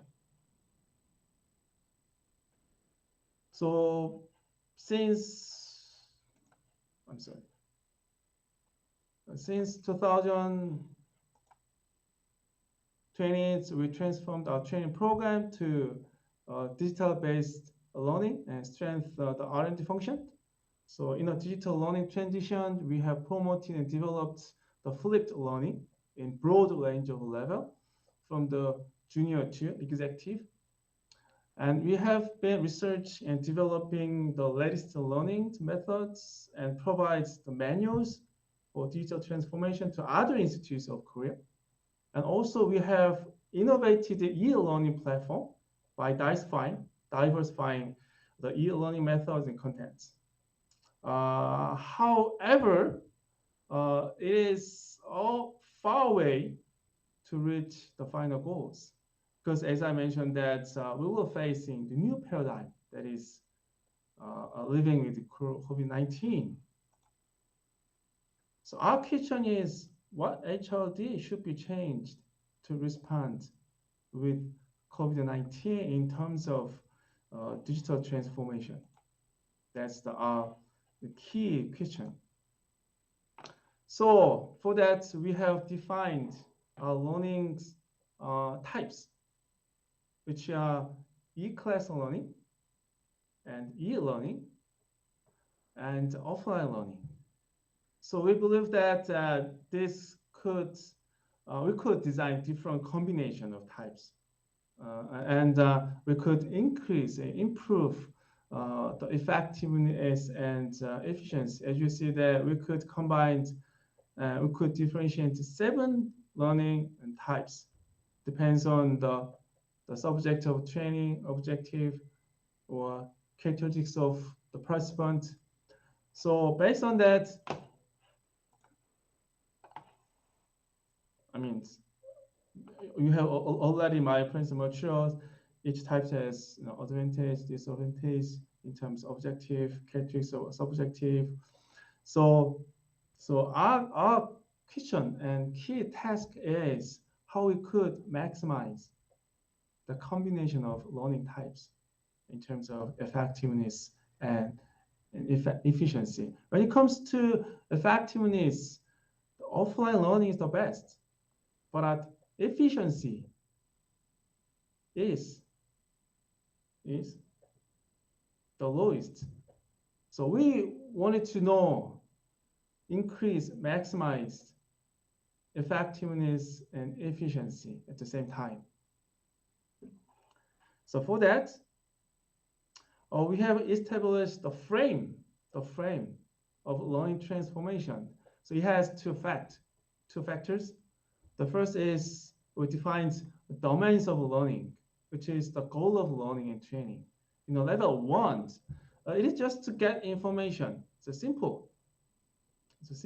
The objective, training objective is to get just information knowledge. But in level 4, it is to internalize the skill and knowledge of participants. And right side, there is other fact that is the level of participation. So also 4 levels from the level 1 to level 4. So with this framed, we have identified which training method could be fit into learning types and aligned a domain of learning. So we matched and combined, which is fitting to e-learning, e-class, offline learning. Also, next page, we also have a mapping in terms of the level of participation, which will be suitable for the operating system, mainstream methods. So we have finally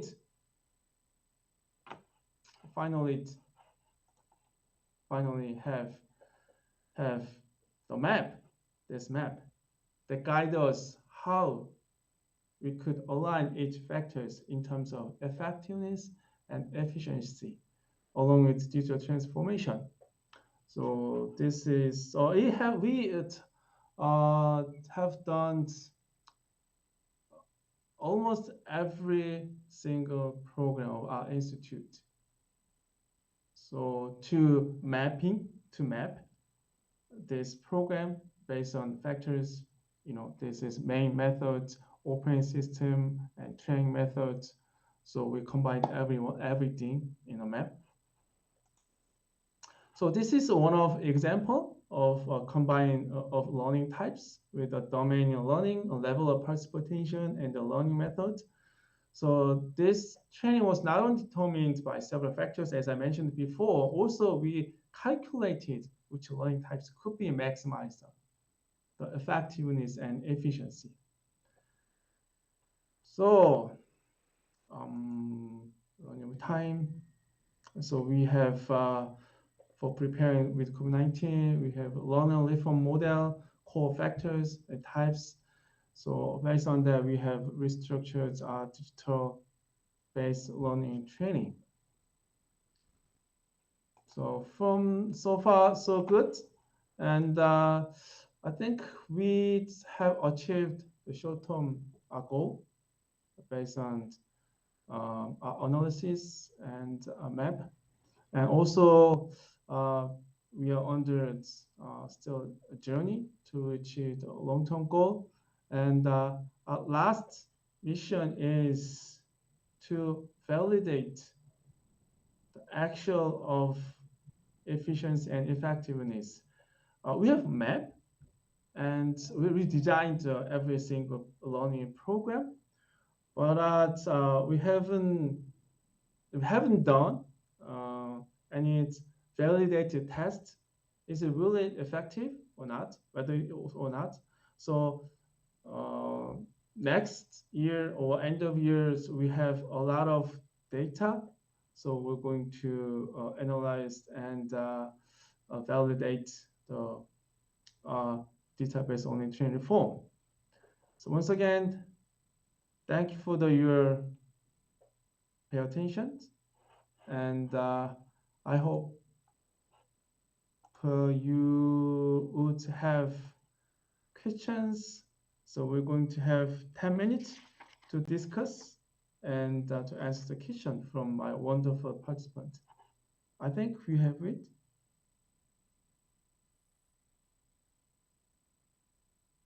Okay.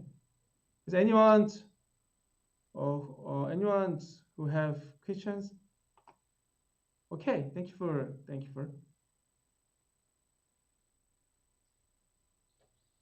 Kawahara Sesko.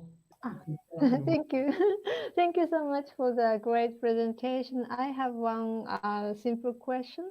It's great that you have introduced a number of different types of the e-learning, e-class via IT technology. And so I think there are a number of online platforms. And which online platform have you selected to utilize when you conduct, for instance, seminars and lectures and so on? Yes, that's a wonderful question for us. That's one thing we should consider. Which platform is the most effective when it comes to online training? We have own e-learning platforms for the e-learning, which is, we call it 나라 배움터. So we set up and expand and improve the function of e-learning on the 나라 배움터. I'm sorry, 나라 배움터. Okay, we call it National E-Learning System, I think. So and we also add private online platform, which is a Zoom, WebEx. We have Korean online platform. It's a Kurumi. Also, we combines the Google Docs and Mural, the big campus. So actually, the key is which platform is the most effective and efficient in specific and particular training module. So this is the key. We diversify online platforms.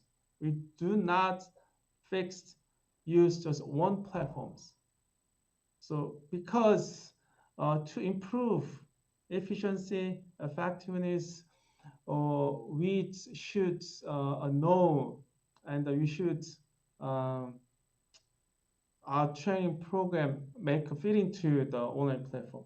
So I think that's the key. So we have been used a lot of and on a huge range of online platforms. Okay. Thank you very much for your questions. And you're going to be next, my wonderful presentation. So, again, is there anyone who would like to ask a question or discuss? I think, okay. Prudencia. Okay, I can hear you. Can you get me now?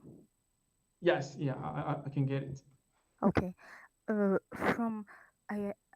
want to congratulate you first for your presentation, which is very insightful.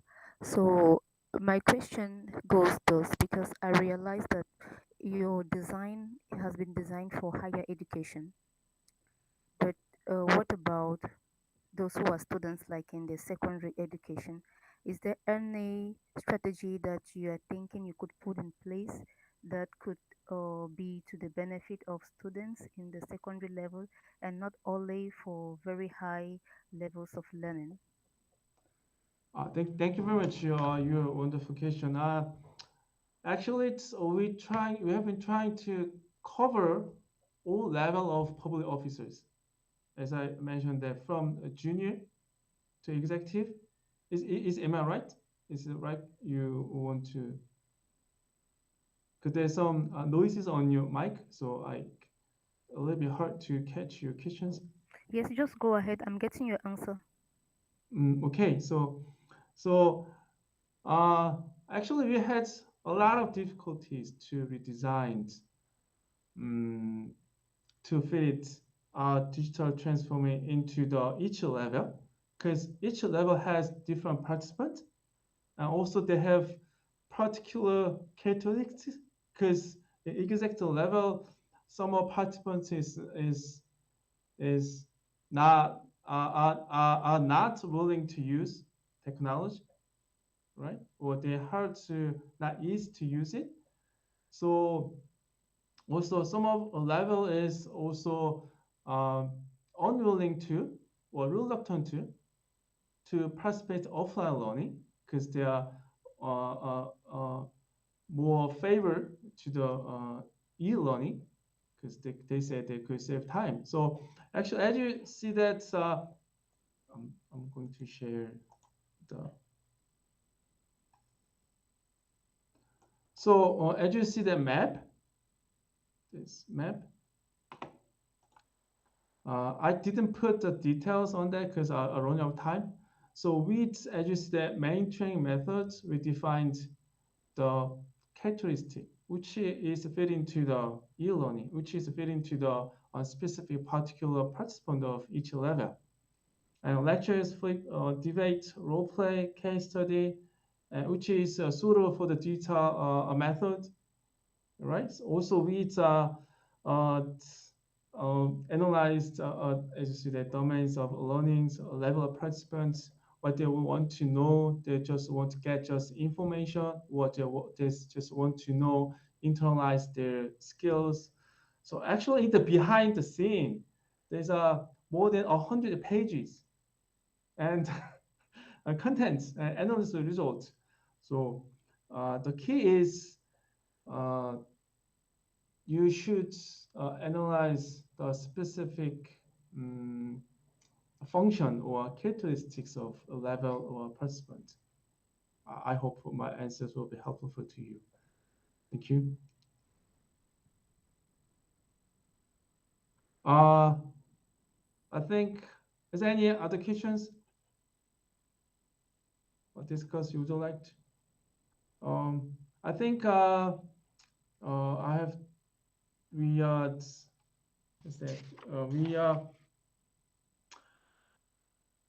next we need time. Next one the present to prepare. So I'm going to finish my presentations. Once again, very thank you for your participation in my presentation and asking questions. Thank you very much. Okay. We are going to invite next presenter who are Kawahara Sesko. I'm going to give you just 1 or 2 minutes to prepare your presentation. Yeah. Okay. Yeah, I'm ready. Can I share or you could share your presentation? I can share my presentation, I think. At the bottom, you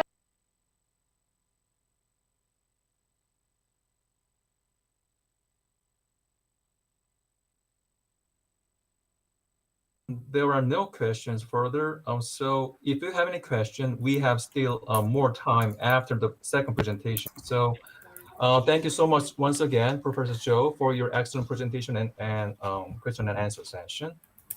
네, 지금 질문이 더 없으신 것 같은데 이제 조금 있다가 두 번째 발표가 끝나고도 질의응답 시간을 더 가질 수 있기 때문에 이번 세션은 여기서 마무리하겠습니다. 교수님 좋은 발표 너무나 감사합니다. 네, 교수님, 선생님 수고 많으셨습니다. 여러분 감사합니다. 여기서 제 세션 마치겠습니다. Thank you, everyone, and that will be the end of my presentation. Okay, thank you. Let me introduce the second presenter, Mr. Sonny Leung, working as Chief Executive for the Civil Service College. College of the Great Britain, the United Kingdom. So, Mr. Leon, can you hear me? Good morning, everybody. Can everyone hear me? Yes, perfect. Fantastic. Do I share my screen now? Please, thank you.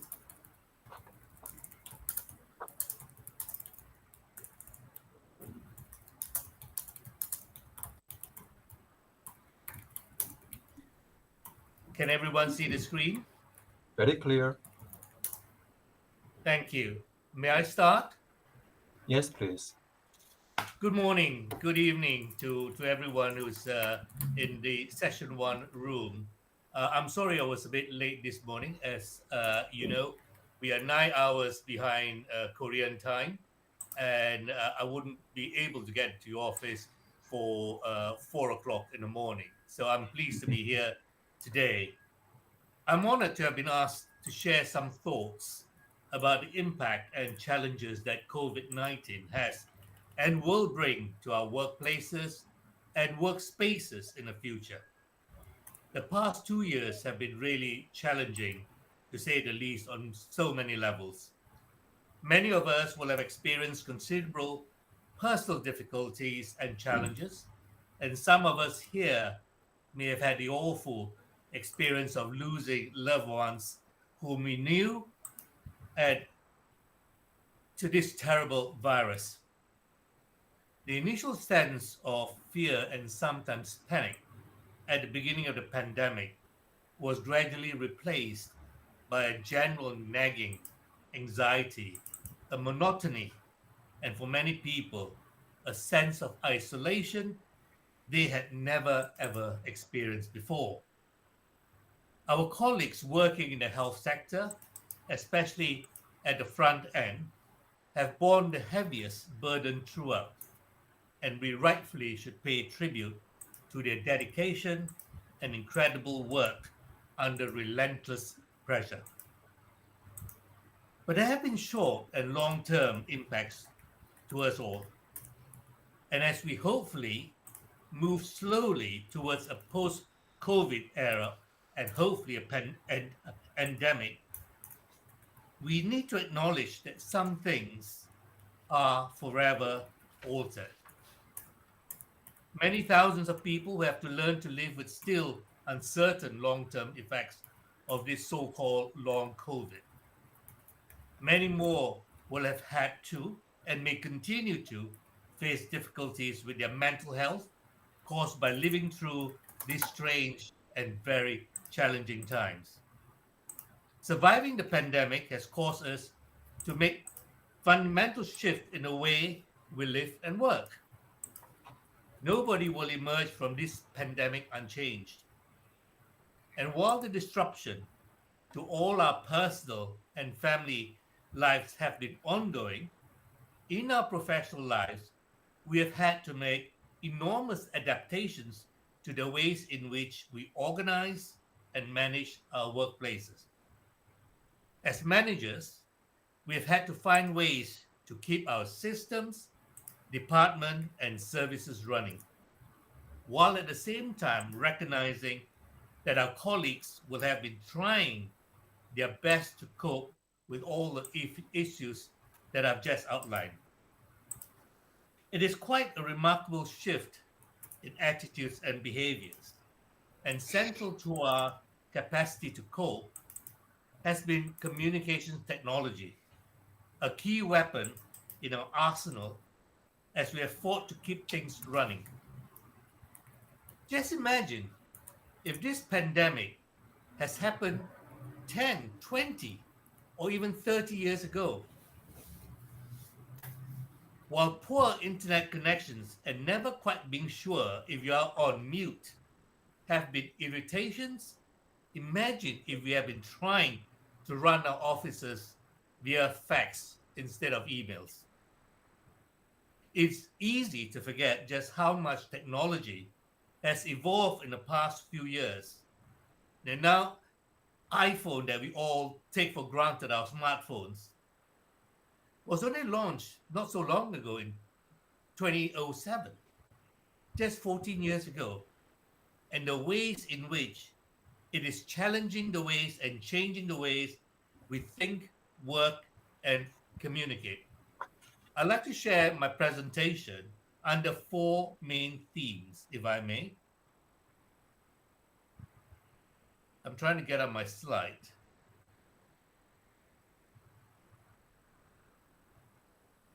Bear with me. I want to talk about empower, engage, encourage, and then I'll finish by a few conclusions. Empower. Sorry, I missed out one slide actually. I'm terribly sorry. But before I come to empower, I want to talk about how we embrace this new work environment. To torture a phrase, some are born technologically adept. Some achieve technologically adeptness.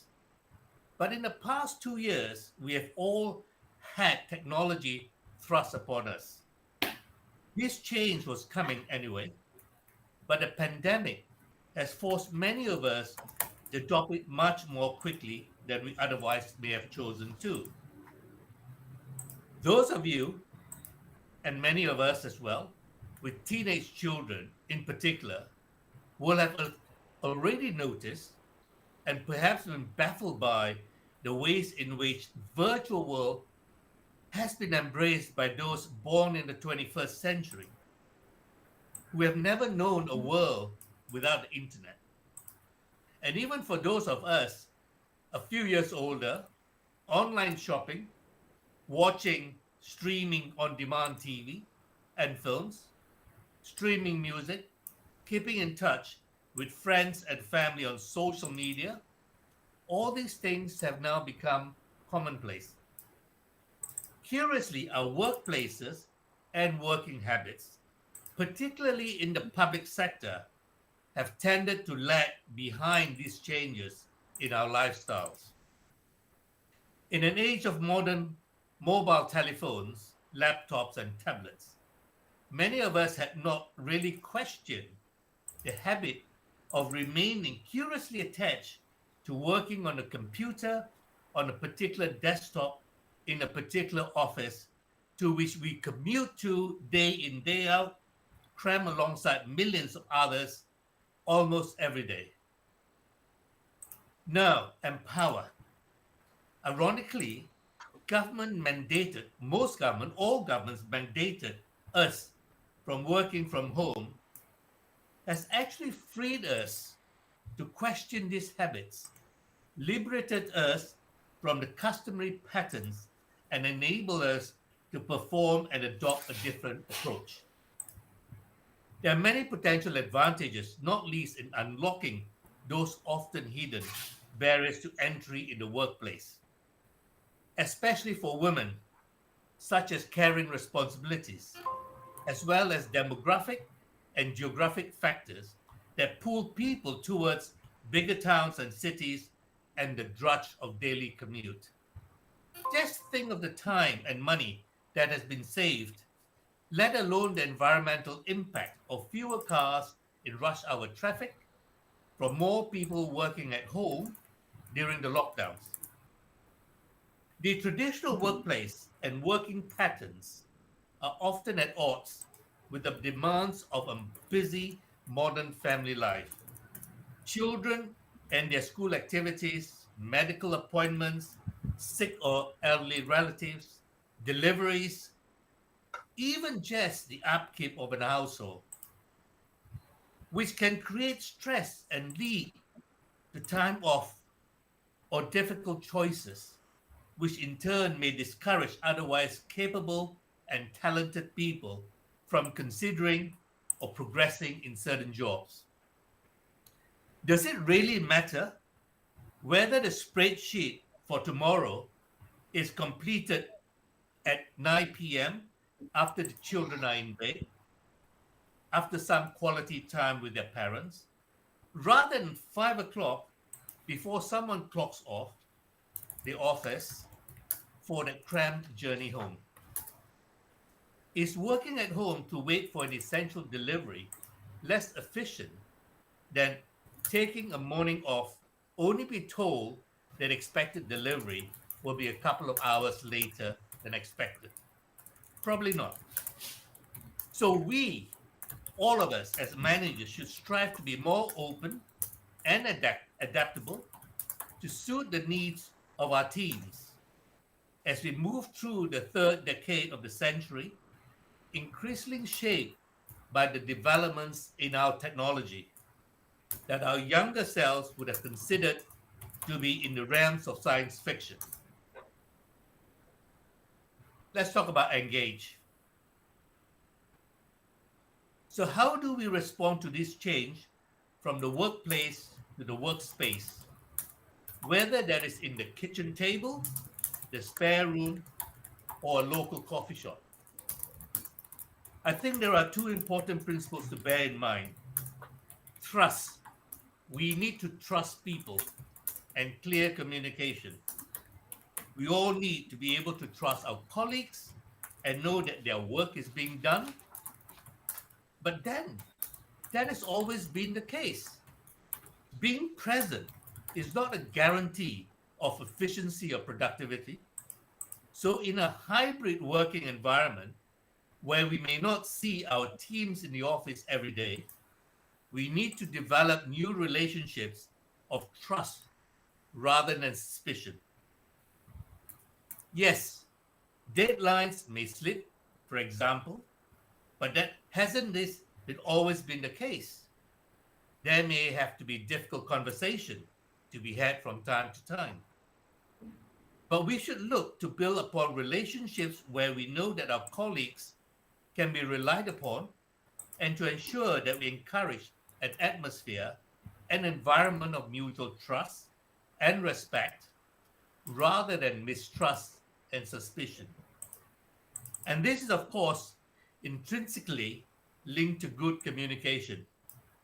Clarity of purpose, a clear understanding of what exactly is expected of people and by when, are the hallmarks of an efficient, functioning organization. Just as in any team sport, all the players on the team should be very clear about what is required of them and of their teammates, and then utilize their different skills to work together, adapting when that is needed in pursuit of a shared aim, which is to win or complete a job. No amount of clever technology will ever replace the importance of developing good interpersonal relationships based on trust, in which we can communicate clearly and honestly with our colleagues. And of course, much of this will naturally develop in our face-to-face situation. However, we should also ensure that our teams take full advantage of the multitude of online tools that are becoming increasingly commonplace to share information, track progress, and manage timelines, and to be flexible when things don't go according to plan.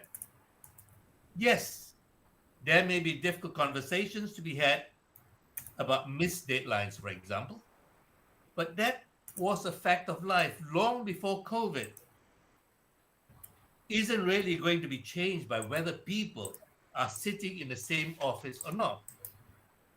And I want to now touch on encourage. So, to come to the final E of my presentation, I would like to encourage you to think about how you can adapt to a post-COVID workplace, to encourage your teams to do the same by sharing some real examples of what we have done with our organizations over the past 2 years. Firstly, it is important that everyone in your team, if they're working away from home, has the right tools to do the job. It is essential to avoid digital discrimination wherever possible, and to provide all staff with up-to-date computers with the necessary software installed to enable them to do their job effectively. And these may even extend to supporting them to get the best possible quality of connection wherever they can. For it is frustrating for everyone concerned if online meetings, for example, are held up by poor connectivity. We have ensured that where people have difficulties, we have invested in better equipment to improve their ability to contribute to the team. Secondly, we need to remain acutely aware that such a profound shift in working practices will have impact upon people's mental health and the way in which they build relationships. I have talked about trust earlier. We also need to support our teams as much as possible. We have held webinars every 2 or 3 weeks to share advice on coping with different aspects of mental health. For example, coping alone, managing time, mindfulness, communicating honestly and openly in difficult circumstances.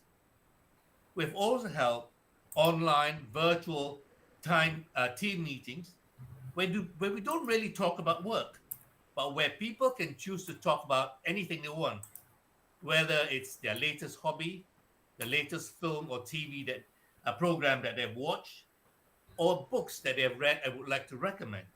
All sort of things.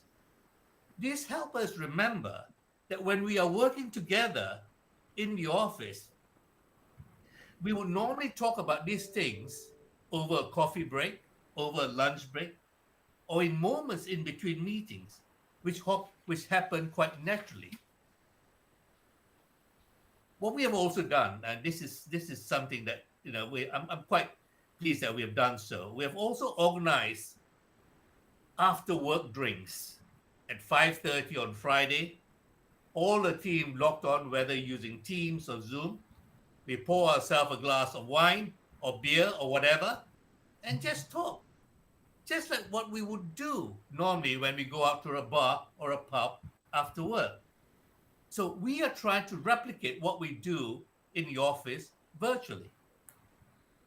So in conclusion, while we will all be relieved to be moving out of the worst of the pandemic, and we are not out of danger yet, particularly in the UK, we need to embrace the simple fact that it's highly unlikely that the modern working practices will go back to how they were before.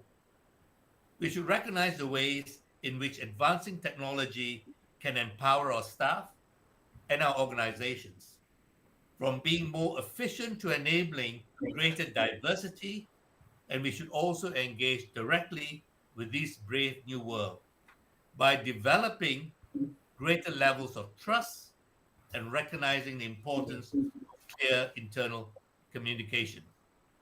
And we should also encourage not just that we have come this far, even if by necessity, but that we can continue to find the ways of hybrid working, which will become as natural and commonplace as those that we were used to 10 or 20 years ago. After all, as the great man Nicola Machiavelli said, a man who knew a great deal about managing challenging situations. Whoever desires constant success must change the conduct or his conduct with the times. Thank you very much. Mr. Leong, thank you so much for your presentation. Very timely manner. Thank you. I really appreciate it. Okay. Let's open up to do a Q&A session, question and answer session. Among the participants, if there are those who have some questions, please speak up.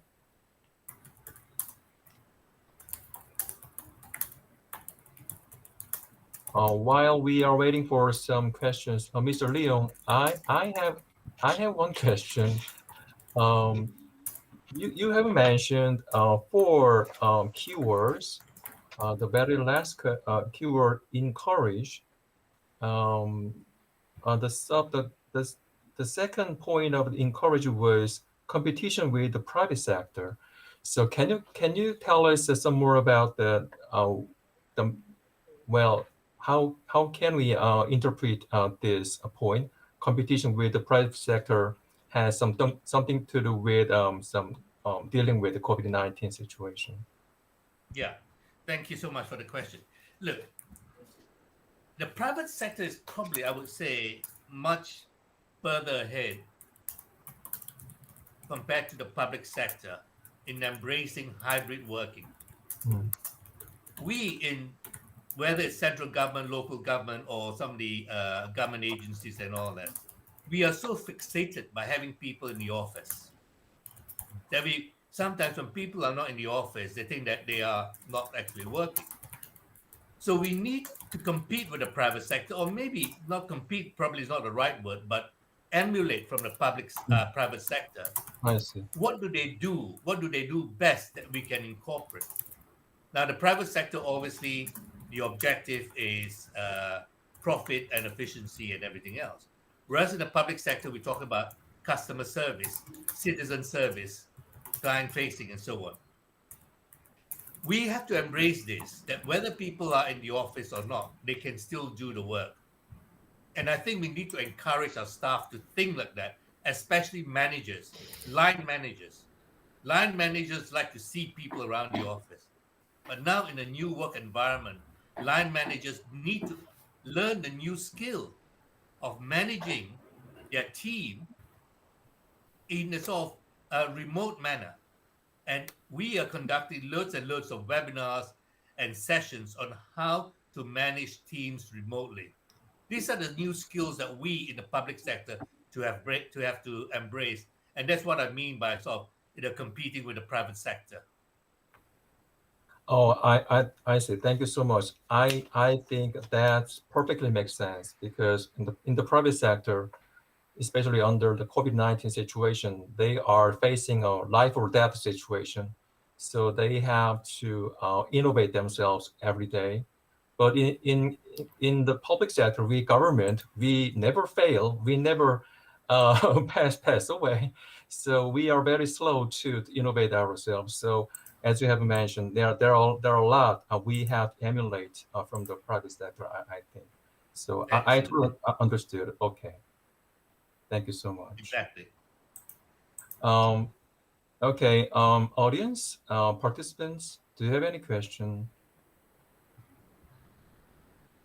Oh, we have one question for the previous presentation. Professor Cho, are you there still? I'm afraid he left. Okay, then let's get back to our second presentation. So, any question? Yes, please. My name is Kamelia Grashevska, and I'm from Bulgarian Institute of Public Administration. Mr. Leong, you mentioned about hybrid learning. Can you explain more about your hybrid learning, at your institution, because it's very interesting for us. Well, thank you. Please call me Sunny. Let's drop the formality and all that. Okay, and I hope you don't mind you. if I call you Camelia. Is it Camelia? Camelia, yeah, that's right. Well, look, hybrid learning is here to stay. And I'll give you an example why. Yeah. Before the pandemic, I'm talking about the college itself, we only offer face-to-face training. Whether people come to our training premises or we send trainers to their respective government departments up and down the country. This will change drastically, and we as a college have invested quite a fair bit in new technology and so on to make our hybrid training feasible.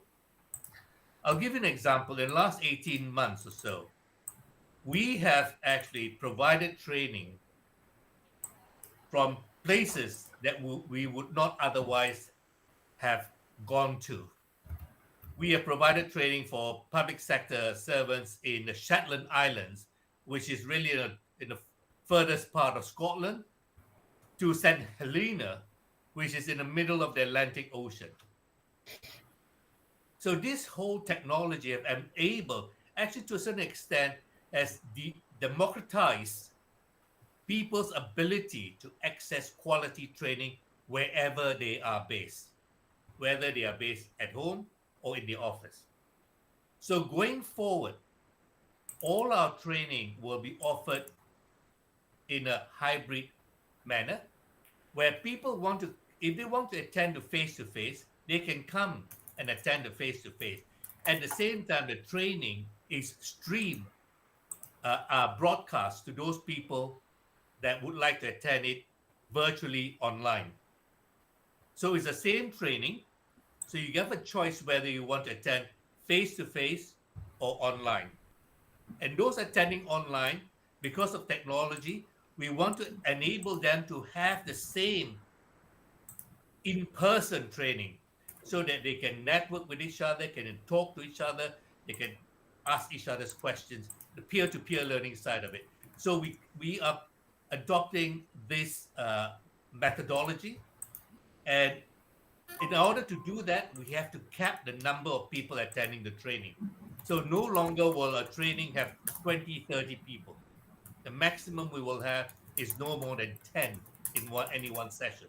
So give people who are online the ability to actually ask questions for those in person. Do I make sense? Thank you very much. I appreciate. Oh, thank you. Thank you so much for the question and answer. Thanks to that Q&A, including me, we learned a lot about the new practice of hybrid education. I noticed one more question raised by a participant from South Africa. Can you hear me? Hi. All right. I don't know if I should still say good morning. Good evening on your side now. All right. I actually withdrew the question because the response provided by Sunny seemed to be addressing what I was going to ask, because I wanted to ask if his institution does offer hybrid training simultaneously, and if so, how do they ensure that they maintain the same level of engagement, given that people would obviously have different paces, they learn at a different pace, and so ensuring that there is that same level of engagement and participation. And sometimes what I've learned, during this period of COVID, people would log in and disappear, or log in and put a mannequin in front of the screen, and you think that people are still there, only to find that they're actually gone. Thank you so much for the question. Do I pronounce your name as Zamuwaki, is it? That is very perfect. You can just call me Zamo. Zamo, thank you. I mean, perfect question. Look, in answering your question, I mentioned earlier that we've invested quite a fair bit in technology so that people feel that they are in person, even though they dial in remotely. We have cameras in the room. We have microphones everywhere, so it picks up the conversation. We kept the number of people attending the session to no more than 10, so that we can actually allow everybody a chance to sort of speak. But we also formulate what we call the Pikes methodology, and the 90-28 model. Do everyone know about this, the 90-28 model? So any one session will not be more than 90 minutes, and it's broken up into 20-minute session, and every 8 minutes, there will be an interactive participation. So that's the model we are adopting, 90-28. So all our trainers have to go through this whole mindset to make sure that their sessions are no longer than 90 minutes in 20 minutes block, and every 8 minutes they have to have a group engagement interactive exercise or whatever the trainer wants to put on. So to get people engaged. And we will not allow anyone to switch off their camera. If anybody wants to switch on the camera, we say you might as well not attend the session. We are pretty firm on that, because if everybody, it's also to be fair to people attending in person. They want to know who's behind that camera, whether it's an emoji or some kind of icon, whatever. They want to see their face. So if they don't want to put on the face, then don't attend the session. That's our basic principle. I know it can be a bit firm, but so far everyone's been pretty good. I mean, and plus also because of the interactive session and all that, they have to really talk to each other as well. Thank you very much. Appreciate it. I also learned a lot about the new pedagogy. I personally speaking, I want to apply that pedagogy into my school. Thank you, Mr. Leong. We have one more question on the chat window. Toby from Nigeria, he is asking that could you share some advices by which we can improve some trust among colleagues? Well, look,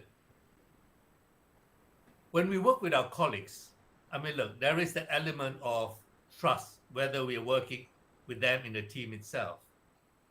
So why shouldn't there be that trust if someone is working remotely in the office? That's why I say, look, in order to win trust, the communications need to be very clear. You need to tell if there is a task to be done, what is a timeline, and when does it had to be submitted in, or whatever it is, whether it's some kind of report or it's some kind of sort of research. Clarity of communication is vital, and setting deadlines is important. Whether your colleague spends 2 hours and gets it done, and then the others plays with the children at home or whatever, does it really matter? He or she has already delivered what you've asked her or him to do. You can't micromanage someone 8 hours a day. You don't do that when that person is in the office. Why do that when someone is working remotely? So the trust element has to be there. It has to. If there is no trust, then I think then you got to ask the question, why are you having this person in your team if you don't trust that person? I think this is something that you learn as you go along. And the more you work remotely, the more you actually sort of understand each other's, I suppose, work patterns. And if things are not done and delivered, this is where you need to have that difficult conversation. And that's need to be had, whether the person is in the office or working from home. So that difficult conversations still has to be had at some point if the work is not done. Mr. Leong, thank you so much. Your remark reminds me of the very similar lesson about leadership of trust. We have to have very realistic expectation of each other so that we do not over trust each other. So such a realistic expectation is very essential, as far as I understood your experience. Okay, we are approaching the end of this session. Any other question?